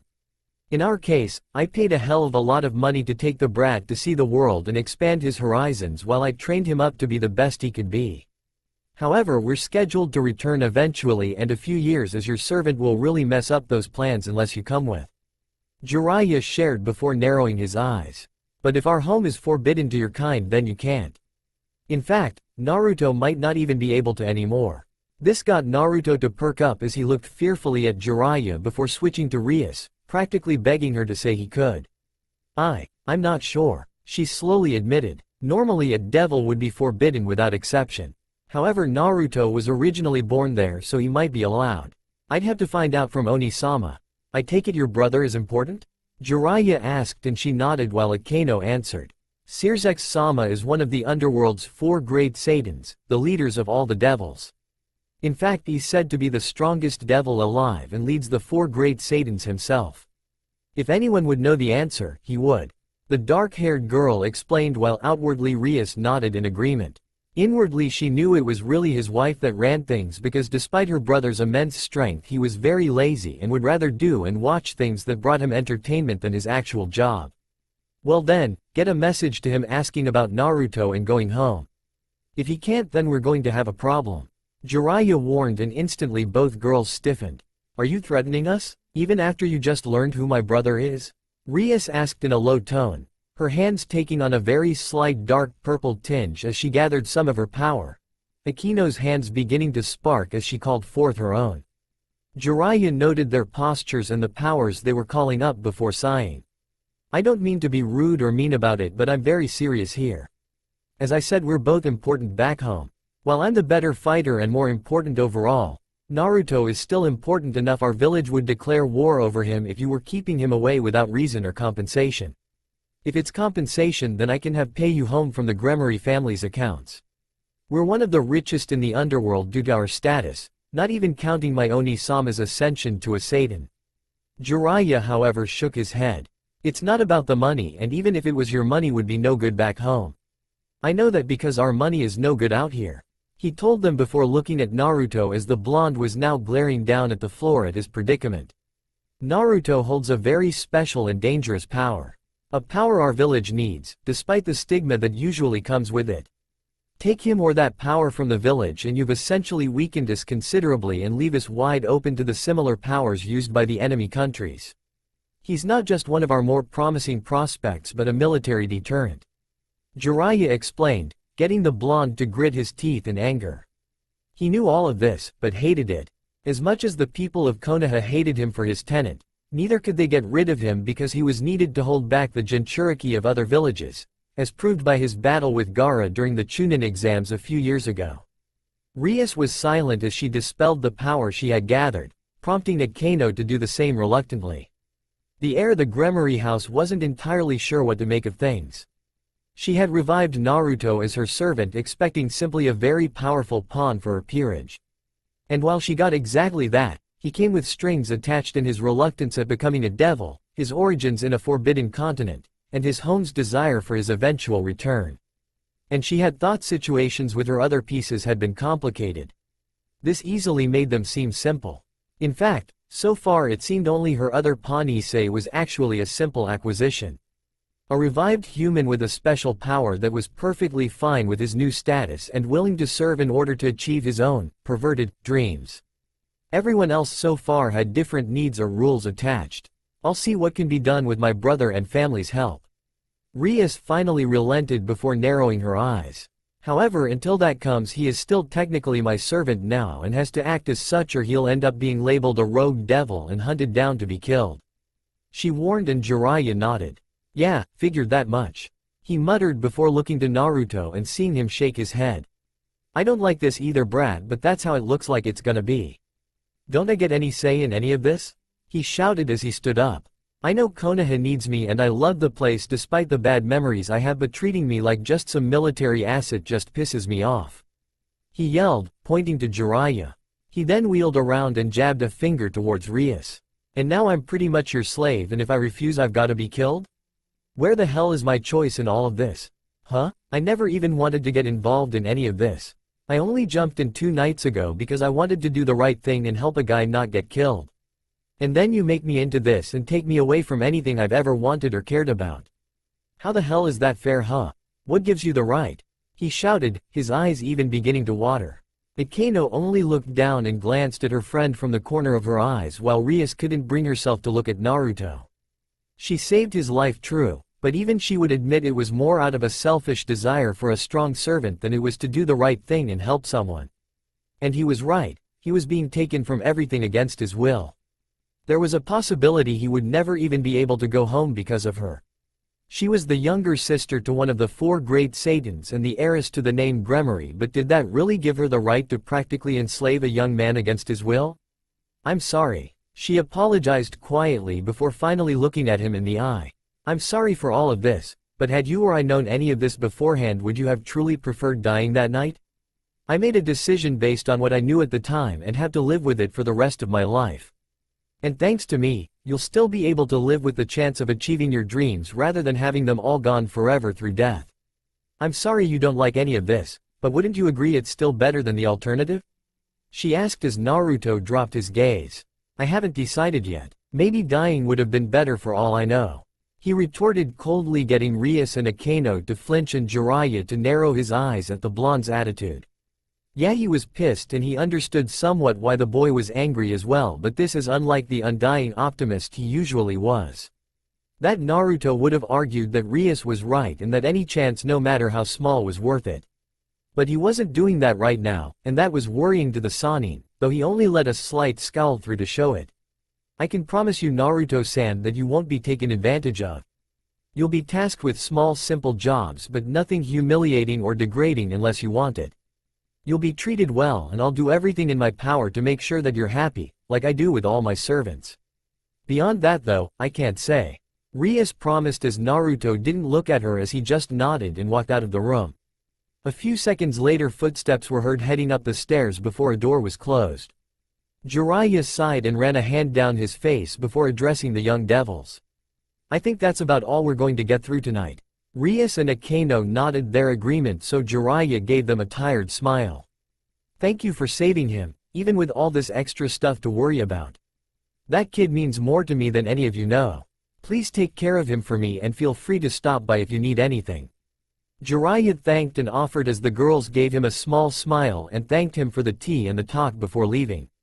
As the door closed, Jiraiya leaned back in the chair and looked up at the ceiling, knowing Naruto was up in his room. Why can't anything ever be easy when Naruto's involved? The next morning was not easy for Naruto nor Jiraiya as the blonde shinobi was still in a bad mood from last night's talk. Being made a devil, finding out his home was forbidden to them, and coupled with forced servitude or death was taking a toll on him, despite only being 2 days. As Naruto had gotten up that morning and headed down for breakfast, he found Jiraiya sitting at the table looking over the sketch of his seal with a cup of coffee next to him. The older man looked up and sighed when he saw the teen before motioning towards the seal in front of him as Naruto grabbed himself a bowl of cereal for breakfast. I don't know what exactly happened here, Gaki, but I am extremely happy the seal didn't just break off principle. I'm not even sure what would have happened to the Kyuubi after getting free with everything Gremory-san said last night. The man admitted getting Naruto to scowl but not his understanding. Just another thing she ruined then. He muttered as Jiraiya shook his head. Naruto, what's up with you lately? You're normally so much of a damn optimist that I'd swear you'd get yourself killed by it. Yet now here you are all doom and gloom. You're not going emo like that Sasuke kid, are ya? He joked at the end with a small grin, only for Naruto to throw his spoon at the man's forehead and grab another. This is hard to take, okay? I can't go home, my seal has changed into who knows what, and I'm practically a slave now. How am I supposed to be optimistic about all of this? He asked in return. Jiraiya noticed he seemed to be getting angrier as he ranted on as well. Like I said last night, what gives her the fucking right? All I wanted to do was help someone and now it all bites me in the ass. And why the hell do I have to go with it? Because I'll be killed if I don't. Well, I'd like to see her fucking try it. I'll tear her to shreds if. Calm down. Jiraiya shouted as Naruto's eyes had flashed red and his whiskers thickened for a moment. The blonde seemed shocked by Jiraiya shouting at him before realizing how worked up he was getting and stopping. He was even panting somewhat from the anger coursing through him. The blonde took a few deep breaths before everything evened out back to normal and he looked over to Jiraiya to see him staring worriedly at him. Sorry, it all made me angry and I get that. Honestly, I agree with you to an extent. But I told you not to pull on Kyuubi and you were starting to do just that. Naruto narrowed his eyes at that and shook his head. No, I wasn't. That was all me actually, I felt it. Jiraiya narrowed his own eyes this time before looking down at the seal and tracing his finger over a few of the kanji. What made you think I was pulling on Kyuubi? Your eyes flashed red and your whiskers got thicker, just like they would when you'd pull on the Biju in training. The teen was shocked at the man's admission and began sputtering apologies and denials as Jiraiya continued tracing a finger over the seal. Come to think of it, while it had the effects of the Biju's power, I didn't get the slightest feeling of him pulling on the beast. That really was all him. What the hell is happening to you with the new seal, Naruto? The man thought before raising a hand to get Naruto to stop talking. For now, don't worry about it. Just do your best to keep calm while going through school and your new duties with Gremory-san. I'll keep working on deciphering all of this so that I can fix it if it needs it. Now finish your breakfast and get going before you're late. If you have any problems or Gremory-san has any, then I'll still be here to help. Just take things one step at a time, Naruto. The man advised, so the blonde sighed but nodded as he ran a hand through his hair. Gotcha, Ero Senin. Good afternoon, Naruto-san. Rias greeted after school as he walked into the occult research club room. Rias, Akano and Kaneko were already inside waiting, so he nodded his own greeting and took a seat from across the first-year girl while Akano offered him a cup of tea he waved off. "I hope you don't mind, Naruto-san, but I feel I should inform the others about your origins. It would make things easier in the long run," the red-haired girl stated, and Naruto glanced at her before shrugging. "It's not like we said everything ourselves," he muttered before nodding. "Go ahead, I guess." Their attention was drawn to the door as Yuto and Issei walked in, ready for their own duties. "Hey," Naruto grunted as a greeting. "Hello everyone," Yuto politely greeted while Issei just waved a hand with a grin. "Alright, before we begin with our regular activities, I'm going to share what Akano and I learned yesterday about Naruto's power from his teacher at his home." Rias started getting the rest to glance at him as he just waved a hand to get them to focus back on her. "Issei, you won't know some of this, but I'll explain it to you directly afterwards," she pointed out, getting the boy to nod as she turned her attention back to the group as a whole. Naruto-san is from the Forbidden Continent, where apparently people train themselves extensively as warriors they call shinobi, much like the people here did in the old Edo period. As for powers, they apparently have a different form of using chakra than what's known to those of the underworld. At this, Kaneko gasped and was now staring at the whiskered teen in shock, raising Naruto's interest. Naruto-san's teacher is apparently the best of his generation, and Naruto-san himself is considered one of the top of his own. They had come out here for a training trip and had been planning on returning after the school year was over. But how will that work if Naruto-san's a devil now? His home is forbidden to our kind, Yuto asked, and Akano spoke up. "Bucko has sent a message to Searsex-sama asking about that very subject." Yuto and Kaneko nodded while Issei was barely following the conversation. All he got was that Naruto was supposedly a super ninja from some place devils weren't allowed, and that this Searsex person was important. "What can you do?" Surprisingly, Kaneko spoke up, without the soft-spoken tone she was known for. Naruto raised an eyebrow but then crossed his hands behind his head and closed his eyes as he relaxed in his seat. "Enhance my physical strength and speed to higher levels, a few jutsu, and I'm a great shot with throwing weapons like kunai and shuriken," the blonde admitted, while the three hearing this raised a brow at the word jutsu and turned to Rias. "Think spells but powered by chakra instead of magic. That's the best description I can give," she offered as they nodded.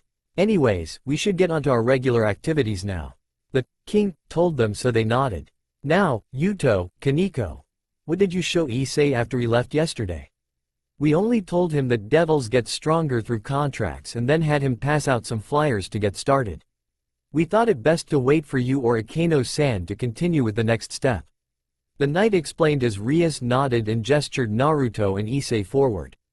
"Alright then, we can test them for a summoning first and then have them complete contracts." As the two stepped forward, Akano moved to the side and began making a magic seal on the ground while Rias began to explain. "First off, Naruto-san, you weren't told yet, but a devil gets stronger through training and completing contracts. The contracts can be something simple such as completing a duty for them to something as mundane as spending time with them. The larger or more difficult the contract, the greater the payment for us and the greater boost you'll receive. Now when a person actually wants a devil to ask them for something, they make a wish on the contract flyers we pass out. Issei passed out plenty yesterday and I'll have you pass out some more after this." The blonde nodded, so she gestured to the seal Akano had finished. Now once the wish is made, a devil is summoned to complete the wish for them. This is done by the devil being summoned through the flyer to their location. The seal Akano made is the one of my family, the Gremory, and will take you to wherever the human wanting their wish granted is. That one though is merely a test seal, to see if you have the necessary power to activate the seal. If not, then you'll have to physically make the trip to the contract holder instead. Now if one of you would," she offered with a wave. "Alright, I guess I'll go first." The whiskered teen grunted before stepping onto the circle as Akano gave him a light smile and activated the seal. Naruto felt a light tingling sensation as there was a flash of light and closed his eyes.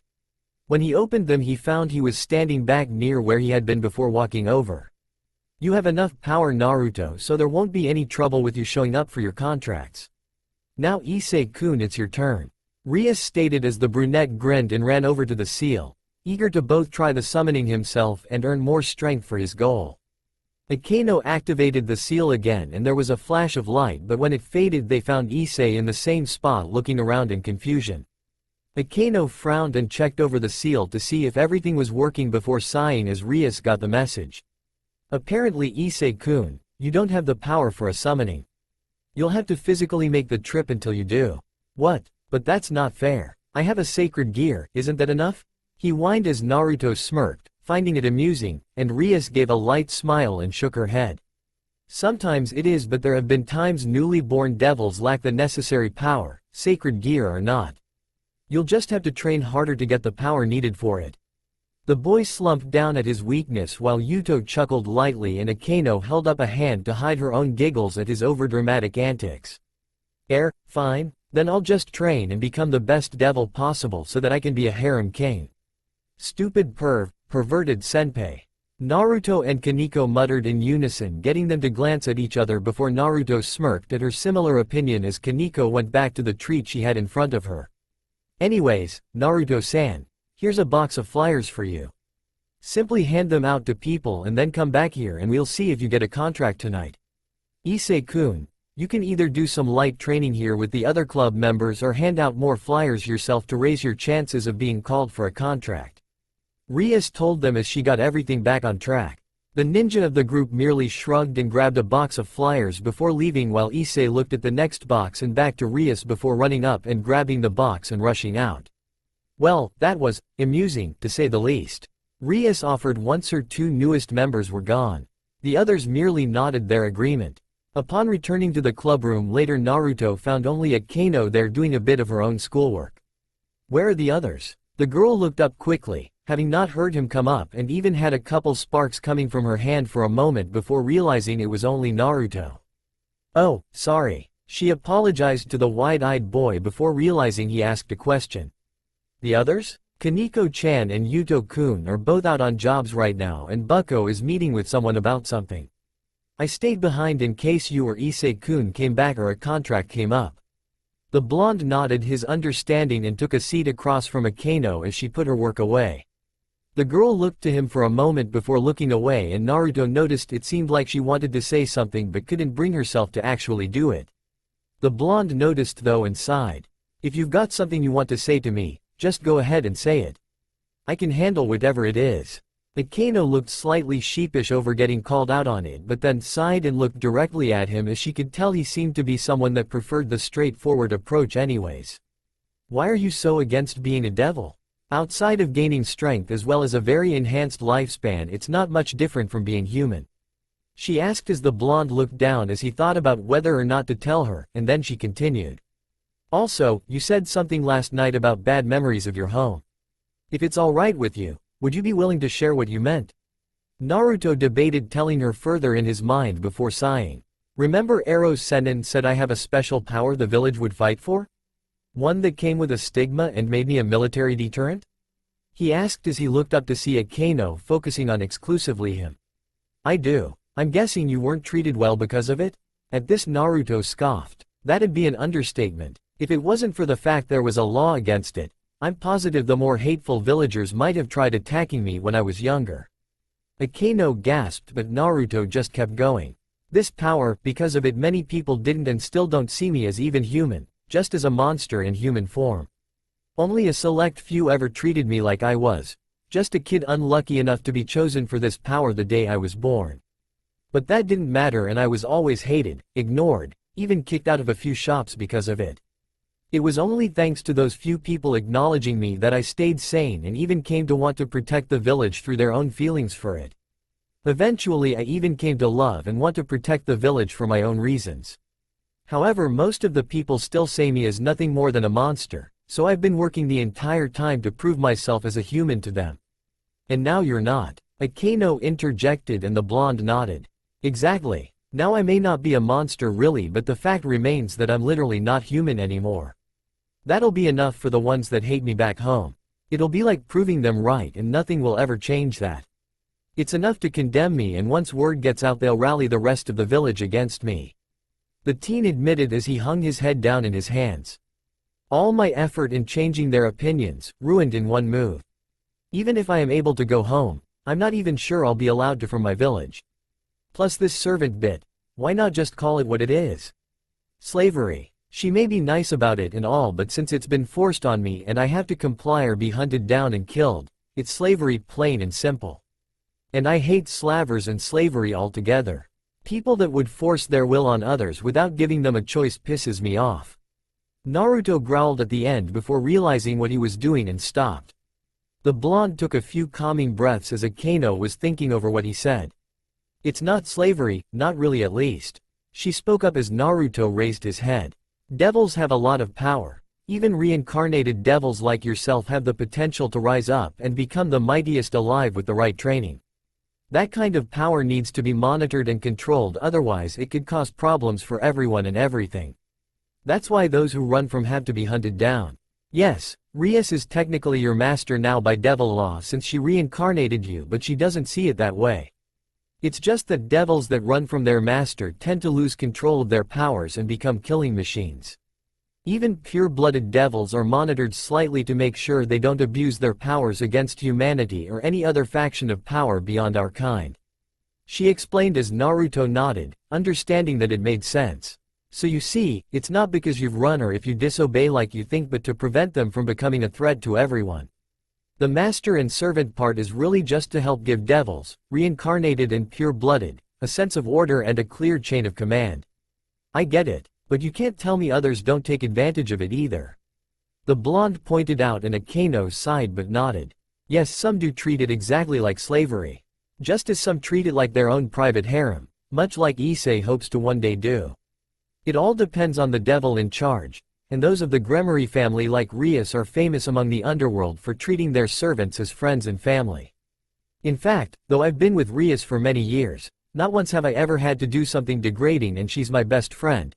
A sister in all but blood really. She treats Yuto and Kaneko-chan with respect and like family as well. She wants to do the same with you and Issei-san too. Akeno explained as Naruto nodded his understanding. I get it all right, but it's still going to be hard for me to adjust to all this and her since she just took everything from me. I'll try to give her a chance, okay? Akeno smiled and nodded as the door opened and the red-haired girl in question walked in. Oh, Akeno, Naruto-san. Did I interrupt anything? Both shook their heads no, so the club president turned to her second in command. Any jobs while I was gone? None. Bu. Akeno started before a seal lit up alerting them to a request. Perfect timing, I guess. And this is a new customer. Naruto-san, would you like to take this? It can be your first job as a devil. That is, if you're fine with it, bucko? She asked with a glance at Rias, who only nodded her head. Naruto looked between the two before standing up. Might as well get into the swing of things here. The next day saw Naruto with the rest of the club learning more about its other members after the school day ended. His first job last night had been simply helping a man with some heavy lifting for a home construction problem he had been working on, something Naruto had no problem doing. If all jobs were simple acts like that, then he'd honestly have no problem with his work. After the job he had even said as much to Rias and Akeno, and they told him that was a pretty common request for some. In the club room though, it was some smiles and laughs though as Naruto shared some of his pranks to the club as a way to get to know each other better. Nobody even noticed me either until I was practically finished too. Plus, in my own humble opinion, I made the monument look way better. Painting on the giant stone faces of your previous leaders in broad daylight? You sure are a risk-taker, Naruto-san. Yuto stated as he chuckled a bit. Kaneko had the barest hints of a smile while Akeno was giggling behind her hand. I think I would have loved to see it. Naruto grinned as he crossed his hands behind his head. Yeah, it's too bad I didn't take a picture. Nobody else did either to my knowledge, otherwise I'd have gotten it and could show you. Afterwards I led the village's ninja on a chase for a couple hours before my old academy teacher Ruka-sensei caught me. The guy always seemed to be able to get the jump on me even though nobody else could even get close. The blonde mused as he closed his eyes. Come to think of it, I never found out how he could always catch me even though I could even hide from the best in the village. This prompted another chuckle from Yuto as Akeno giggled again. This was the scene Rias walked into after speaking with another devil at the school about a few matters. She smiled at how Naruto was getting along with the rest of the club, even though he was still against his change overall. While he wasn't as open with her still, he was at least respectful and willing to try despite his resentment, something Rias was thankful for and took, hoping he'd come to accept her in time. "Where is Issei-kun?" she asked as she noticed the perverted boy wasn't in the room. None of the club knew though, so they let it go since Rias herself would know if something was happening to one of her servants. Now that she was there though, they could get down to their regular activities and Issei could jump in when he finally would show up. "Stay away from a member of the church," Naruto heard Rias order as he was coming back from a job of his own, this time from an older couple that wanted a babysitter on short notice. Narrowing his eyes, the blonde walked further in and found Rias scolding Issei as the boy nodded slowly. "To devils like us, the church and other holy areas are enemy territory. You never know when the spears of light will come to kill you while there. Not only that, but there are exorcists that hunt us devils down. And when a devil is killed by a weapon of light, there's nothing left. We vanish entirely," she explained as Issei nodded again. Rias sighed slightly before walking up to him and lifting his face up to hers. "Sorry, it's just that I'm worried about you. And everyone else too. I wouldn't want to lose any of you by accident." "I understand, bucko," the brunette told her, inwardly apologizing to the girl he had befriended earlier that day. "You know," Naruto started, getting both teens to spin towards him in surprise at his silent entrance. "Maybe you should warn us about everything dangerous now before we accidentally run into it. I didn't know that about the church either. Just what kind of enemies do we have now besides the angels and fallen angels?" Naruto asked as Rias sighed. "You're right, I probably should have, but things have been a little busy and I didn't think it was important yet since nothing's happened since I reincarnated you too. As for enemies, that's it actually. Angels and their followers along with the fallen and their own. Both use churches as their bases since they are strongholds in the Christian faith. And their followers that we must watch out for are the exorcists, humans that train to fight our kind." She then glanced back at Issei. "Some even have sacred gears, making them more dangerous." Both males nodded, understanding her warning as she then left to take care of something and Naruto walked over to Issei. "So what happened that made her warn you about this all?" he asked as Issei sat down on the couch in the clubroom and Naruto sat across from him. "I met this girl today. She really nice and kind, and beautiful too." Naruto rolled his eyes slightly and motioned for Issei to keep going, so the boy did. "But she's also a nun. I had just bumped into her by accident while heading home and then helped her out a bit since she was lost.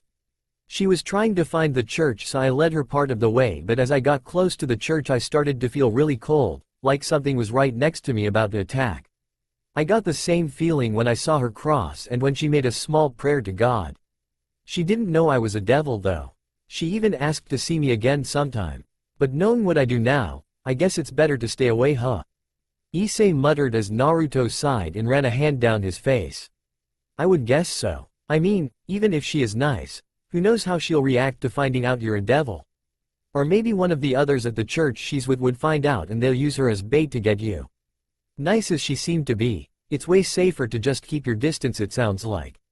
Naruto said as he thought of his home in Konoha and wondered if any spiritual spots there would be considered taboo for him now.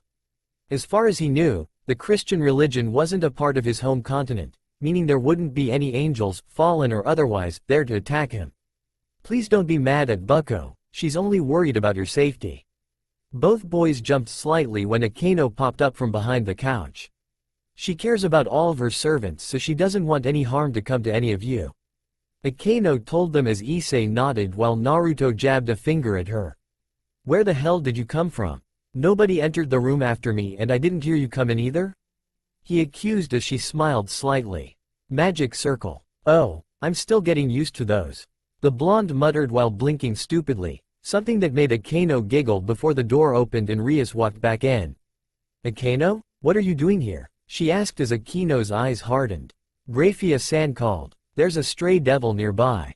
Stray devils are devils who have abandoned or killed their masters and run rampant in the human world as their powers grow out of control. Yuto explained as the entire club had been called back and then teleported through a magic circle to the place the devil was hiding, an abandoned mansion on the edge of town. Without a master to direct them, most become savages and brutes, the kind that give rise to the human tales of evil demons and such about our kind. Many end up changing their forms into monsters as well. "So what did this one do?" Naruto asked as they walked into the mansion. This devil has killed their master and then went on to devour humans that she can lure nearby. Akeno answered while Naruto and Kaneko both covered their noses as they walked further into the building. Blood. Yeah, the place stinks of it. Naruto agreed while the others didn't smell it too badly since they didn't have enhanced senses. As they walked further, Rias spoke up. Issei-kun, Naruto-san.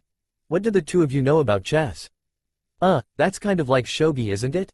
Issei asked as Naruto tilted his head to the side. That's that strategy board game with the black and white pieces, right?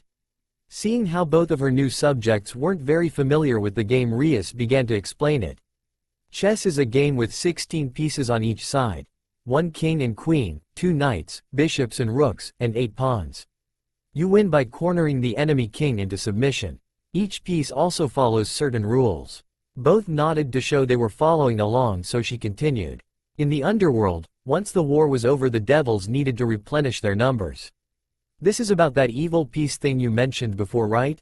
How you brought us back to life. Naruto cut in and she nodded.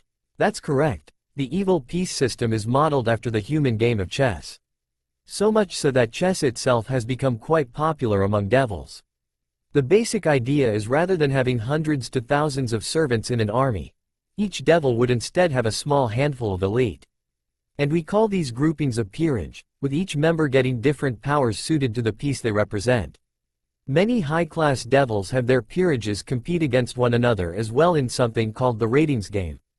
As for the pieces though, as the leader of the peerage, I am its king. She explained before they stopped as a voice cut through the darkened building. I smell something. Is it sour? Or is it sweet? The group grew tense as Rias took a step forward. Stray Devil Visor, you have committed heinous crimes in both the underworld and human world. As devils of the Gremory family, we are here to eliminate you. She declared boldly while laughing was heard in response before a figure came out of the shadows. The figure looked to be a young woman with long brown hair and dark eyes. However, the main thing to notice was her clothing. Oppai, breasts, boobs. Issei perversely as he took in the devil they were sent to kill, and Naruto face palmed. Or as it would be better put, her lack of clothing as she was entirely naked. The rest of the group showed no inclination either way to her state of undress and instead readied themselves for a fight. Stepping further into view revealed that from the waist down was a giant furred body similar to that of a large cat, showing how deformed she had become since turning rogue. Ah, such beautiful red hair. Visor mused as she caught sight of Rias. Perhaps I should cut you open and dye your skin the same wonderful color with your blood? She asked while Rias narrowed her eyes. Yuto. Yes, bucko. The teen then quickly vanished as Visor tried to attack. However, before she could do anything her arms were quickly cut off. Now to continue where I left off. Rias began as she turned back to her 2 newest members while keeping an eye on the fight.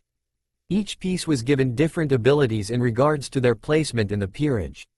Yuto's position is the knight. As such, he has incredible speed, faster than the eye can follow. In addition to his own sword skills, he's a formidable and deadly foe. She explained as Yuto seemed to reappear in front of them and Kaneko walked forward. Visor screamed from losing her arms while raising one of her giant pawed feet and slamming it down on the petite girl. Issei yelling for her to look out while Naruto narrowed his eyes. This is boring. Both Issei and Naruto were shocked as the paw was lifted back up by Kaneko herself, the small girl unharmed by the giant limb she was holding. Without even a grunt of effort, Kaneko tossed the paw, and devil, off to the side where she crashed into the ground. Kaneko-chan is the rook, granting her immense physical strength and defense. Rias explained before glancing at the only other third year among them. Akeno, finish it, she ordered as the dark-haired girl started walking forward and Kaneko stepped back. Era, Buckow's letting me show off now. She sang lightly as she got near the armless monster woman. Before the devil could even try to attack her, Akeno raised her hands up as a massive bolt of lightning came down striking Visor. The devil screamed in pain while Naruto and Issei cringed slightly and Rias continued her explanation. Akeno is my invincible queen, the strongest in my peerage with powers surpassing the knight, rook and even bishop. She told them as the lightning stopped and Visor was panting on the ground. Why you be bitch? Still so lively. Well then, let's see how you handle this Tilda. Akano literally moaned in delight as she began electrifying the downed monster again. She also happens to be the ultimate sadist. Rias added as Visor was screaming again. Issei looked scared of the girl while Naruto turned away muttering something about a snake lady that the others didn't catch. Akano, that's enough. The king commanded, making the girl stop and pout at her fun being stopped. Akano stepped back as Rias walked up and stopped in front of Visor with a hand on her hip. Any last words? She asked as Visor weakly turned her head to her. Kill me. Rias only smirked as a red magic seal appeared in front of her and began charging black energy with a red outline. Checkmate. And with that the energy was blasted out, striking the downed woman. The black power instantly erased and vaporized whatever it struck until in only a few seconds there was nothing left. Well, that's that. Good job everyone. Rias praised as she turned around and they all began leaving. As they did though, Issei spoke up to get her attention. Ah, bucko? What piece am I? And Naruto too? He asked as Naruto nodded his agreement, wanting to know what they were. Rias paused for a second before facing them and answering. The two of you are pawns. Ah? You mean we're the guys on the front line? Issei shouted while Naruto only shrugged. Not like I'm not used to that. He muttered before walking ahead. So is that all for tonight? When Rias answered he nodded and said he'd see them later before walking home, the others heading off to their own homes as well. So what did Rias-san want that kept you out so late, Gaki? Jiraiya asked as Naruto walked into the house. The man was sitting on the couch with the television on in front of him, set to some action movie about ninjas that Japan had made. Both actual shinobi found the portrayal of ninjas in movies to be over the top and hilarious, so both ended up getting a good laugh out of them even when they were meant to be serious scenes and roles. She took us out to kill some murdering stray and explained a bit more about the powers we received from her reviving us. Oh really? What did you get? Ya no chess? I'm a pawn apparently. The boy called out as he went into the kitchen and started making himself a sandwich. He also poured himself a glass of juice before walking out and sitting across from Jiraiya. Pawn? You mean the little guys in that black and white game? He asked for clarification. Naruto only nodded as he took a bite of his food. Yep. Well, what kind of powers does that mean? If it's like the game then you'll be shit to start, but get to the other side of the board and you can be anything. The man commented as he wondered what Naruto got. The blonde himself was about to answer that he got nothing before what Jiraiya said hit him. What do you mean, be anything? Don't the pawns have no power at all? He asked as Jiraiya shook his head. Not really. In chess, a pawn is pretty crappy to start with. But if you can get a pawn to the other side of the board safely then it's allowed to promote into any other piece like another rook or queen. Naruto was wide-eyed at Jiraiya, so the man sighed. I take it she didn't really explain chess much? No, she didn't. She said that knights get super speed, rooks have super strength, and queens get super everything. Then Issei asked what we were and she told us pawns but left it at that. I didn't know pawns could change into the other pieces. Naruto shouted incredulously, getting Jiraiya to chuckle. Well, maybe you can too. Ask her about it tomorrow, alright? The blonde nodded his head distractedly while taking another bite as Jiraiya grinned. Who knows, maybe you can get super everything too.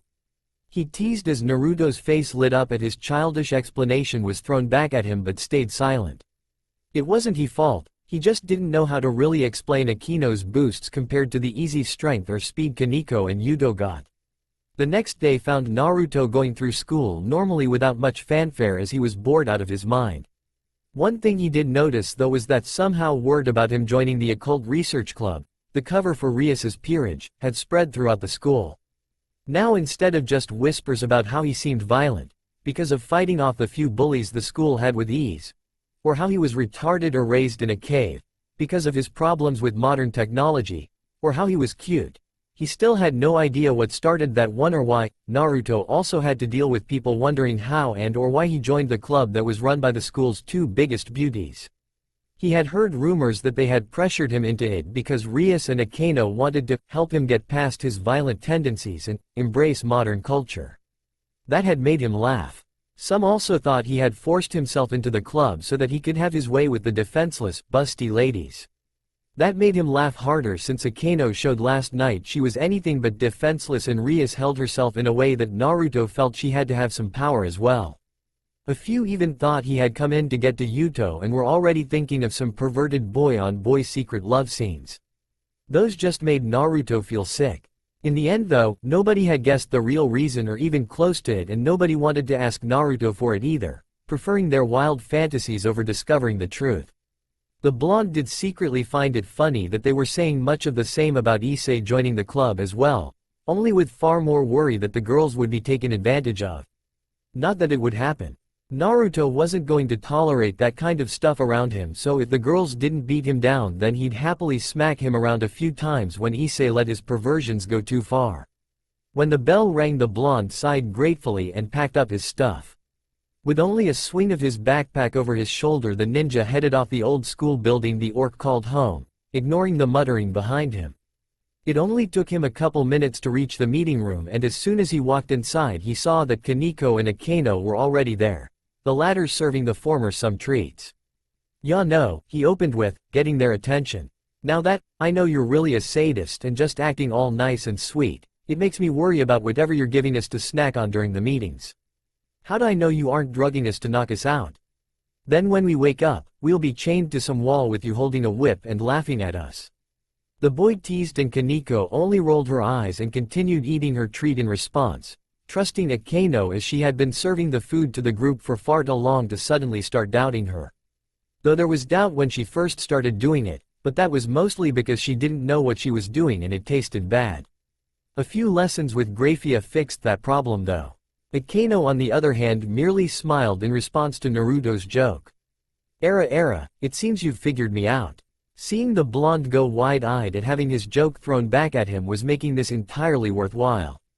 "I suppose I'll have to knock you out the hard way now if I want you in my dungeon then, won't I?" she asked as her hand sparked with electricity for a moment, getting Naruto to duck behind the door and nervously peer his head inside. "Damn woman. Learn to take a joke." "Who said I'm joking?" Really? Stupid senpai. Era. Your terrified expression is so cute, Tilda." Naruto scowled at getting played as he walked in and sat across from Kaneko as the queen of the group giggled into her hand and the rook ate her treat silently. The new pawn just began grumbling under his breath about something the girls couldn't quite catch as Rias walked in and sat at her large desk, noticing the mood of the room but choosing not to comment on it. As soon as she sat down, Akeno walked over and handed her a glass of tea that the redhead eagerly accepted. "Thank you, Akeno. Once Yuto and Issei show up, we can begin," she announced as Naruto shook himself out of his mood and focused. "I can kind of get Issei taking a bit, but why does Yuto? I mean, couldn't he just super speed to the clubroom?" Naruto asked as Rias gave a light smile. "Well, that's true, he doesn't, for the same reason you don't see any of us just teleporting to the room. We need to stay secret from humans and it'd be a waste of energy since we're so close already." The blonde nodded his head as she took a drink of the tea. "Besides, Yuto's last class isn't too far from the clubroom to begin with, so he never takes long.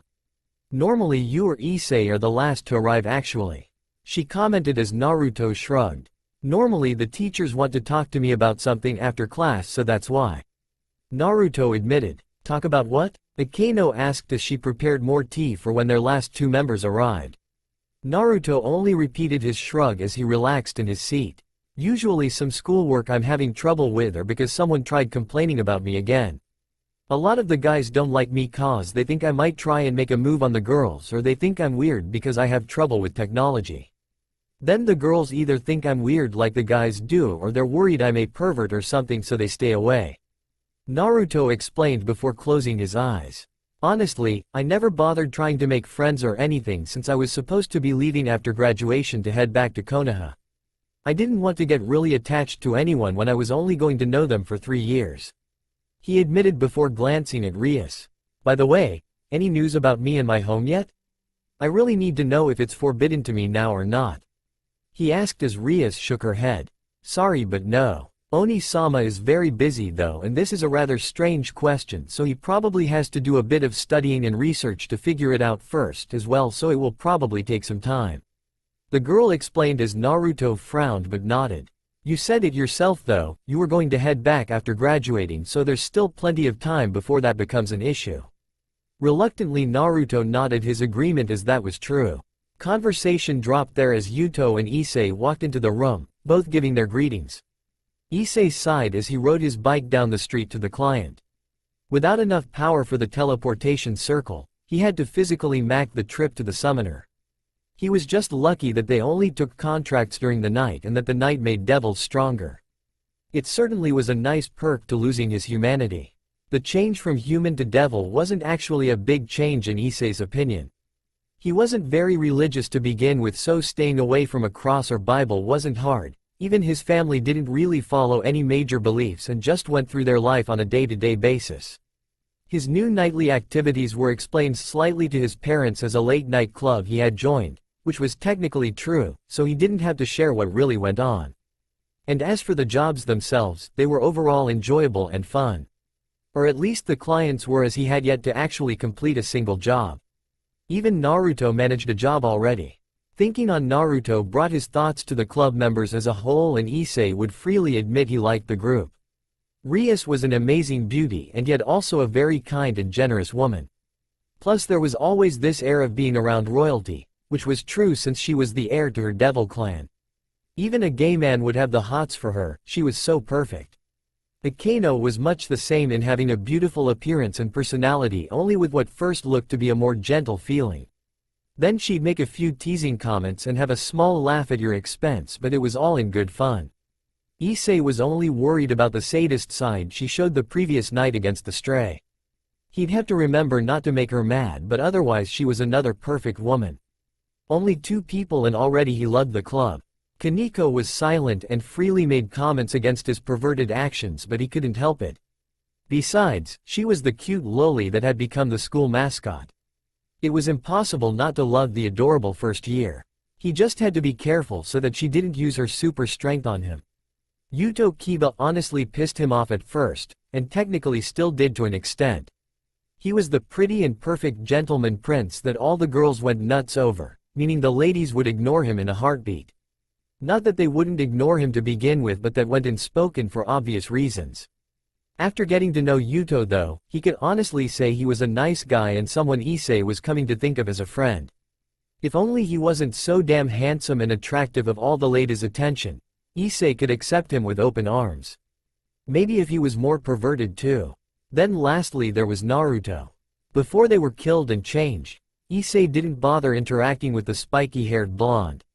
Sure, he had seen him around and had even heard a few girls call him cute, the damn lucky bastard, but Naruto never seemed to interact with anybody and just tried to go through school without falling asleep most of the time. Or he would be seen beating up a few other students and coming out of detention later. Now that both were devils of the orc, Issei could say Naruto was a good guy. He never actually started any of the fights he was in, so Issei had no reason to fear getting hurt out of nowhere. Plus he liked joking around and playing a few pranks more than anything else, so Issei would easily call him a friend. Learning that he was actually a ninja from a hidden land was a surprise, but then seeing him shrug off the violent battle yesterday left Issei inclined to believe it. Apparently though, the boy didn't follow the path of the pervert and freely mocked Issei for his uncontrollable lusts, so there was a bit of annoyance towards his fellow pawn. If only he knew about Jiraiya. Issei shook his head to clear his thoughts as he pulled up on the address of the client. Yuto had 2 overlapping summons tonight, so Rias asked him to take care of one in the hopes that he could make a contract. Naruto already had one, so she wanted him to follow and keep up as both had been reincarnated at the same time. The perverted brunette was only too happy to comply, both because Rias was hot and because he needed to do these jobs to get stronger. How else would he get strong enough to have a harem of his own? Hopping off his bike and setting it to the side, the teen knocked on the door lightly before opening it up. "Hello? I'm a devil from the Gremory family," he called out as he took off his shoes and stepped inside. "Anyone home?" Hearing no reply, Issei shrugged but figured he should look around for the person that had summoned him. Rias wouldn't be happy if he didn't return without a contract, so he had to at least try and find the summoner. His course set, Issei walked into the house. "Hello?" Still occasionally calling for anyone as he did. The first room Issei came up to was lit by candlelight and looked to be the living room of the area, however he stopped when he felt himself step in something wet. The teen stepped back while grimacing as he held his foot up to see what he stepped in, balancing himself on the other leg, before seeing that his sock and hands from touching it were red. Blood red. Is this blood? He muttered as he looked down to see a puddle of the red liquid. A puddle that's source was a chopped-up body lying on the ground. The teenage devil covered his mouth in disgust and began to wonder who would do such a thing when he heard a voice start talking from to his left. "The wicked must be punished," to quote the words of a holy man. He said before giving Issei a crazed look with his tongue sticking out. Issei took a step back as he rose, revealing himself to be a teen that looked to be only slightly older than him, with white hair and red eyes, wearing a white uniform with a silver cross around his neck. Over the uniform he had on a dark green, high-colored coat with long tails and gold accents. Had he turned around, Issei would have seen the gold cross sewn into the back. "Greetings, I am a junior exorcist from the Vatican. My name is Fried Selzen," he introduced with a mocking bow. Did you do this?"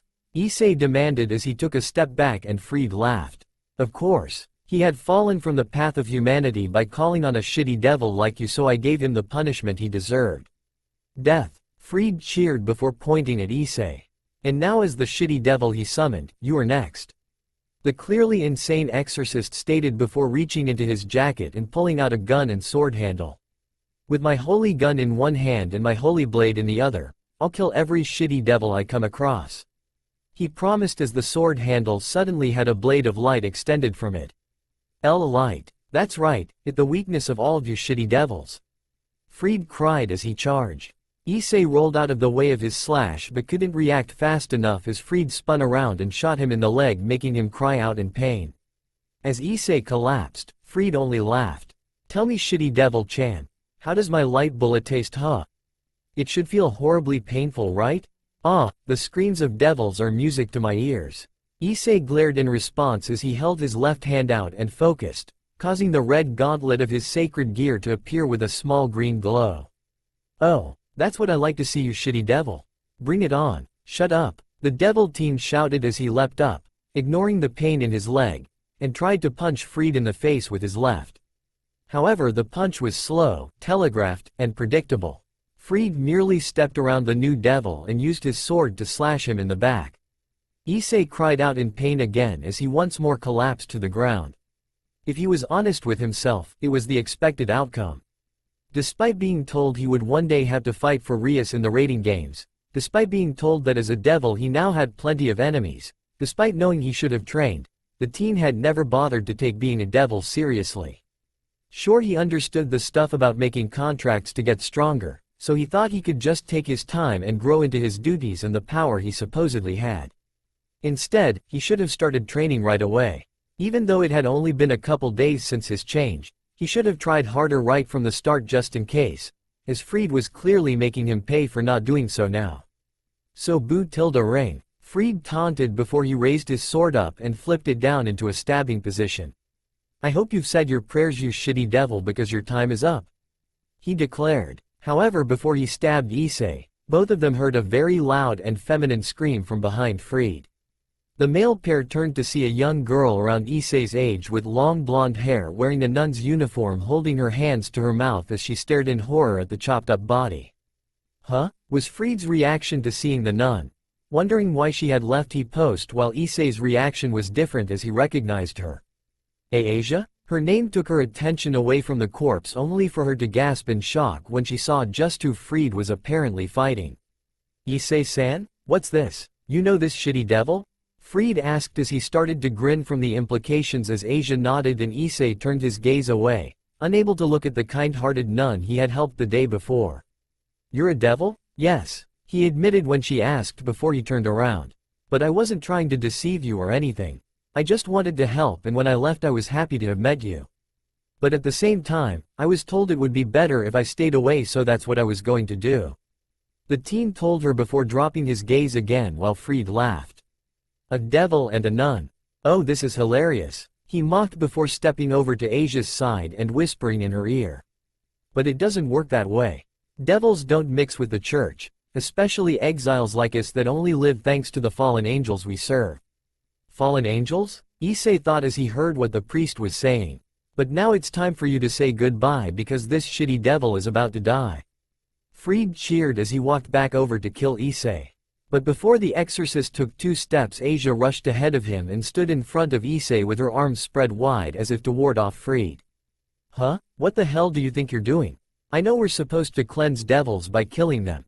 But Issei-san is a good person. He doesn't deserve to die.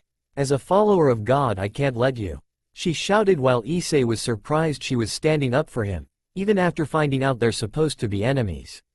Fried only stared in confusion before shaking his head with a growl. You dumb bitch, we're human, he's a shitty devil, we kill his kind for a living. There's no happy ending here for him. So step aside so I can kill him. He ordered as Asia stood defiant, not saying a word. Seeing that she wouldn't move, Fried only shrugged before grinning as an idea for a good punishment came to mind. Without a word he swung his sword down at Asia as she closed her eyes, expecting death. Instead, what happened was that Fried only cut through the front of her clothes, even cutting her bra and revealing her panties. As Asia gasped in shock, he shoved her against the wall and stuck his sword into the floor before grabbing her hands and pinning them above her head. You silly and stupid little girl. I told you, we kill devils. And we kill their sympathizers. He admitted, getting her to shake in fear as he kept up his psychotic grin. But since you're new and Rainier-sama's favorite, I won't kill you. How about a little fun instead? Asia screamed as Fried gripped her breast with his free hand and roughly squeezed and groped it. A father raping a nun. That sounds fun, doesn't it? Leave her alone. Issei shouted from the ground as he tried to grab Fried's leg, but the priest only kicked his hand back. Hey, wait your turn, shitty devil, and you might get to have some fun yourself before I kill you.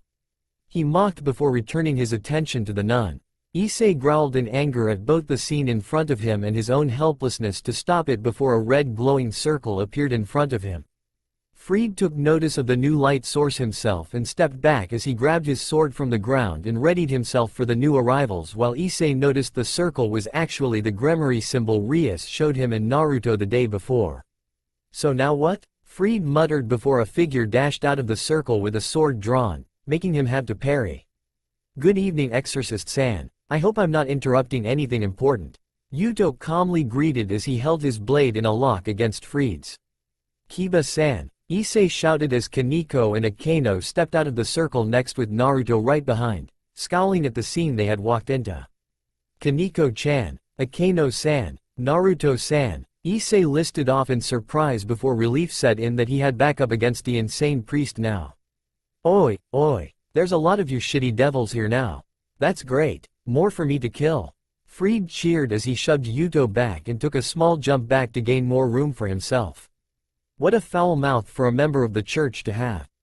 Yuto commented as Naruto flicked his wrists out and was suddenly holding a kunai in each hand. Yeah, well, a couple holes in it ought to fix that.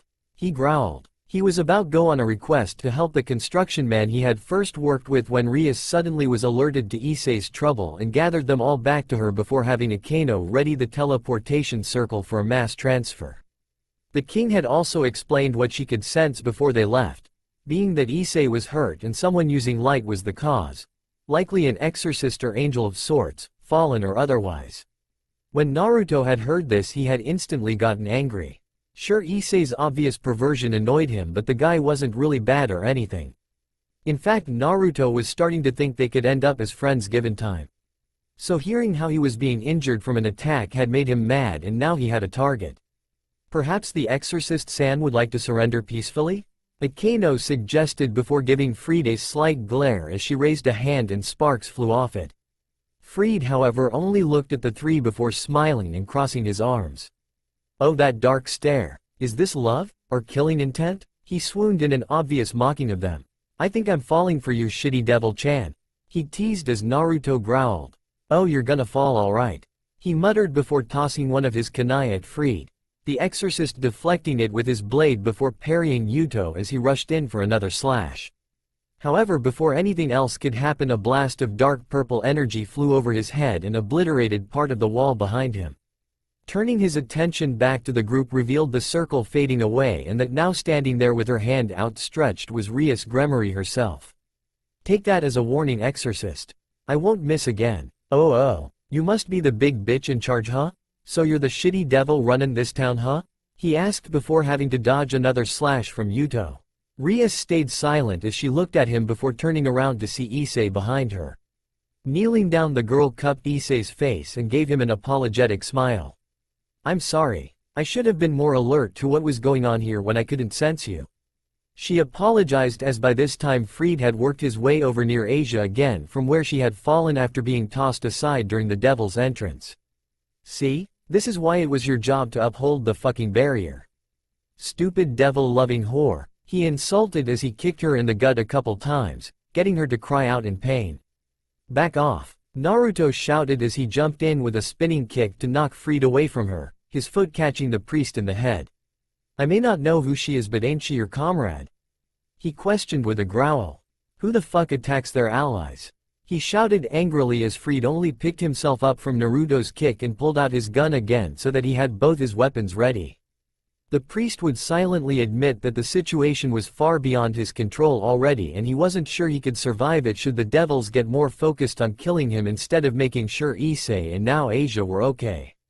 His eyes kept darting from devil to devil as he tried to keep track of them all at the same time, his face starting to show a bit of the worry he was beginning to feel. "Fallen angels," came Kaniko's voice as her senses alerted her to the incoming light users.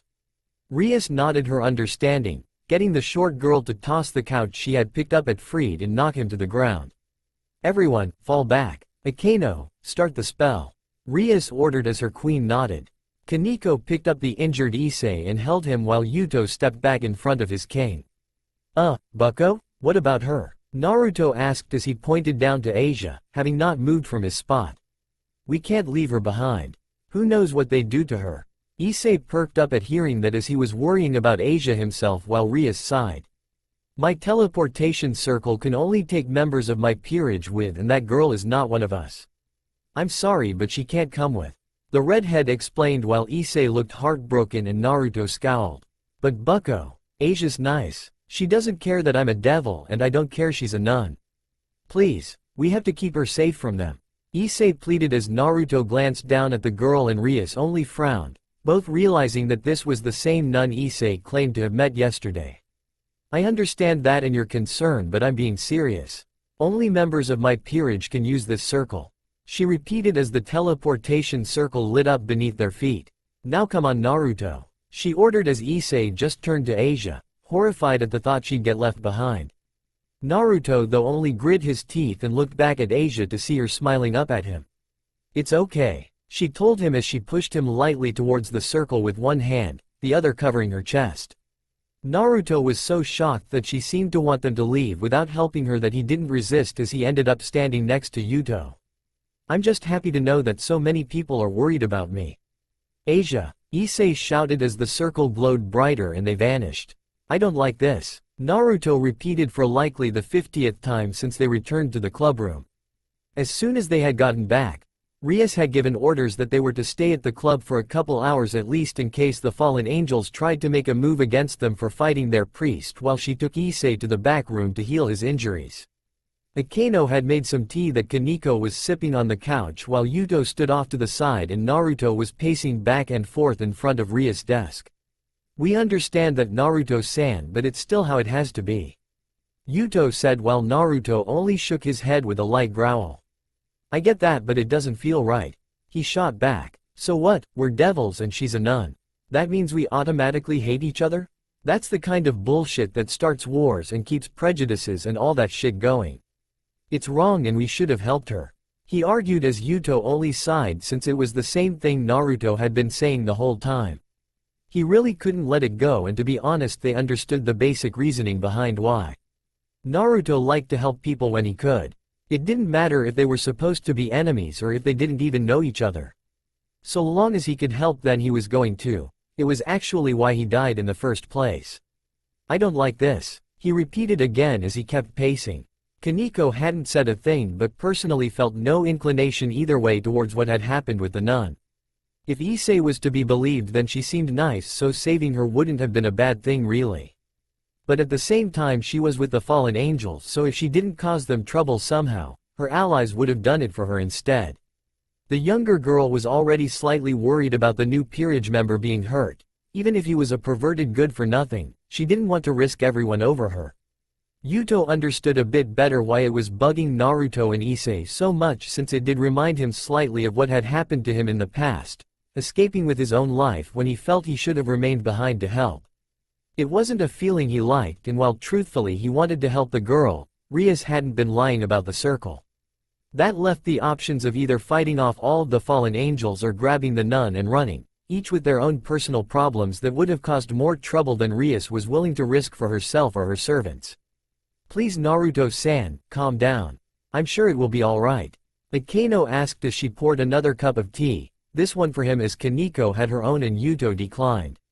She was mostly doing this as it was a routine that both calmed her and helped calm down the rest whenever something stressful happened. As for her own thoughts on Asia, she felt they did the right thing. She had a large hate for fallen angels due to her past, so those associated with them weren't very high on her list of possible friends. Besides that thought, she couldn't think of any way for them to get the nun out of the house and to safety without major issues that Rias couldn't afford to deal with. Naruto only glanced at Akeno as she held the full cup out for him, and he stared at it for a moment before taking it and drinking a sip of it. With a sigh, he set the cup down and shook his head. "Sorry, maybe you guys are used to that sort of thing since you've been devils longer than me, but I just can't get over it. Leaving that girl behind when she was clearly no threat to us and hurt by her own allies." He trailed off as he couldn't even bring himself to think of what might happen to her while they nodded, knowing what he was getting at. The ninja took another drink of the tea before he kept pacing, this time silently though. It was only half an hour before Rias and Issei walked out of the back room and the king took her seat at the desk while Issei quietly took his own across from Kaneko. "I'm sorry to be keeping you all here so late, but I don't want to risk anything with the fallen angels tonight. I'm sure you'd rather be in your beds right now, but please stay for at least another hour just to be safe." She apologized while they all nodded. Seeing as they still had to wait, Naruto pulled out his phone and started slowly going through the buttons before finding Jiraiya's contact information and calling him. When he looked back to see the rest looking at him, he blushed lightly. "Just letting the guy the first live with know why I'm so late," he explained to their unsaid question, making Issei realize he should likely do the same thing. Can I use that after you're done? My parents are probably worried about me too," he asked as Naruto nodded but stepped out into the hall for a bit of privacy. "Naruto, where are you Gaki? It's past 10, Jiraiya asked as soon as he picked up, knowing that only Naruto could possibly be calling him this late at night. The blonde only rolled his eyes. "Yeah, I know. Listen, some stuff went down with one of the group getting attacked by some priest and we all went to help him. We're fine. Rias is just making us stay back here at the club to avoid a possible attack from the fallen angels the priest served. I'll be home later, alright?" Naruto explained as he heard Jiraiya grunt on the other end. "So that's what that feeling was. Wait, you felt it?" the blonde asked in shock. "I felt something. A surge of power that wasn't chakra, along with lots of energy signatures rushing to a single point around 5 streets away. I didn't know what to make of it though and stayed out. No offense, but I don't feel like joining the devil crew myself here, kiddo," the man replied as Naruto nodded, even though he couldn't see it. "Well, thanks for the heads up, Naruto. You can give me the full story when you get back. See ya soon." "Right," the genin answered before hanging up. With a sigh, the teen walked back into the room, tossing the phone to Issei, who smiled gratefully before walking out like he had moments before. Naruto only sat down in the spot his fellow pawn just left and closed his eyes. He still had an hour to wait. That's all for now. If you want to see next part, then please like this video and subscribe my channel. Thank you.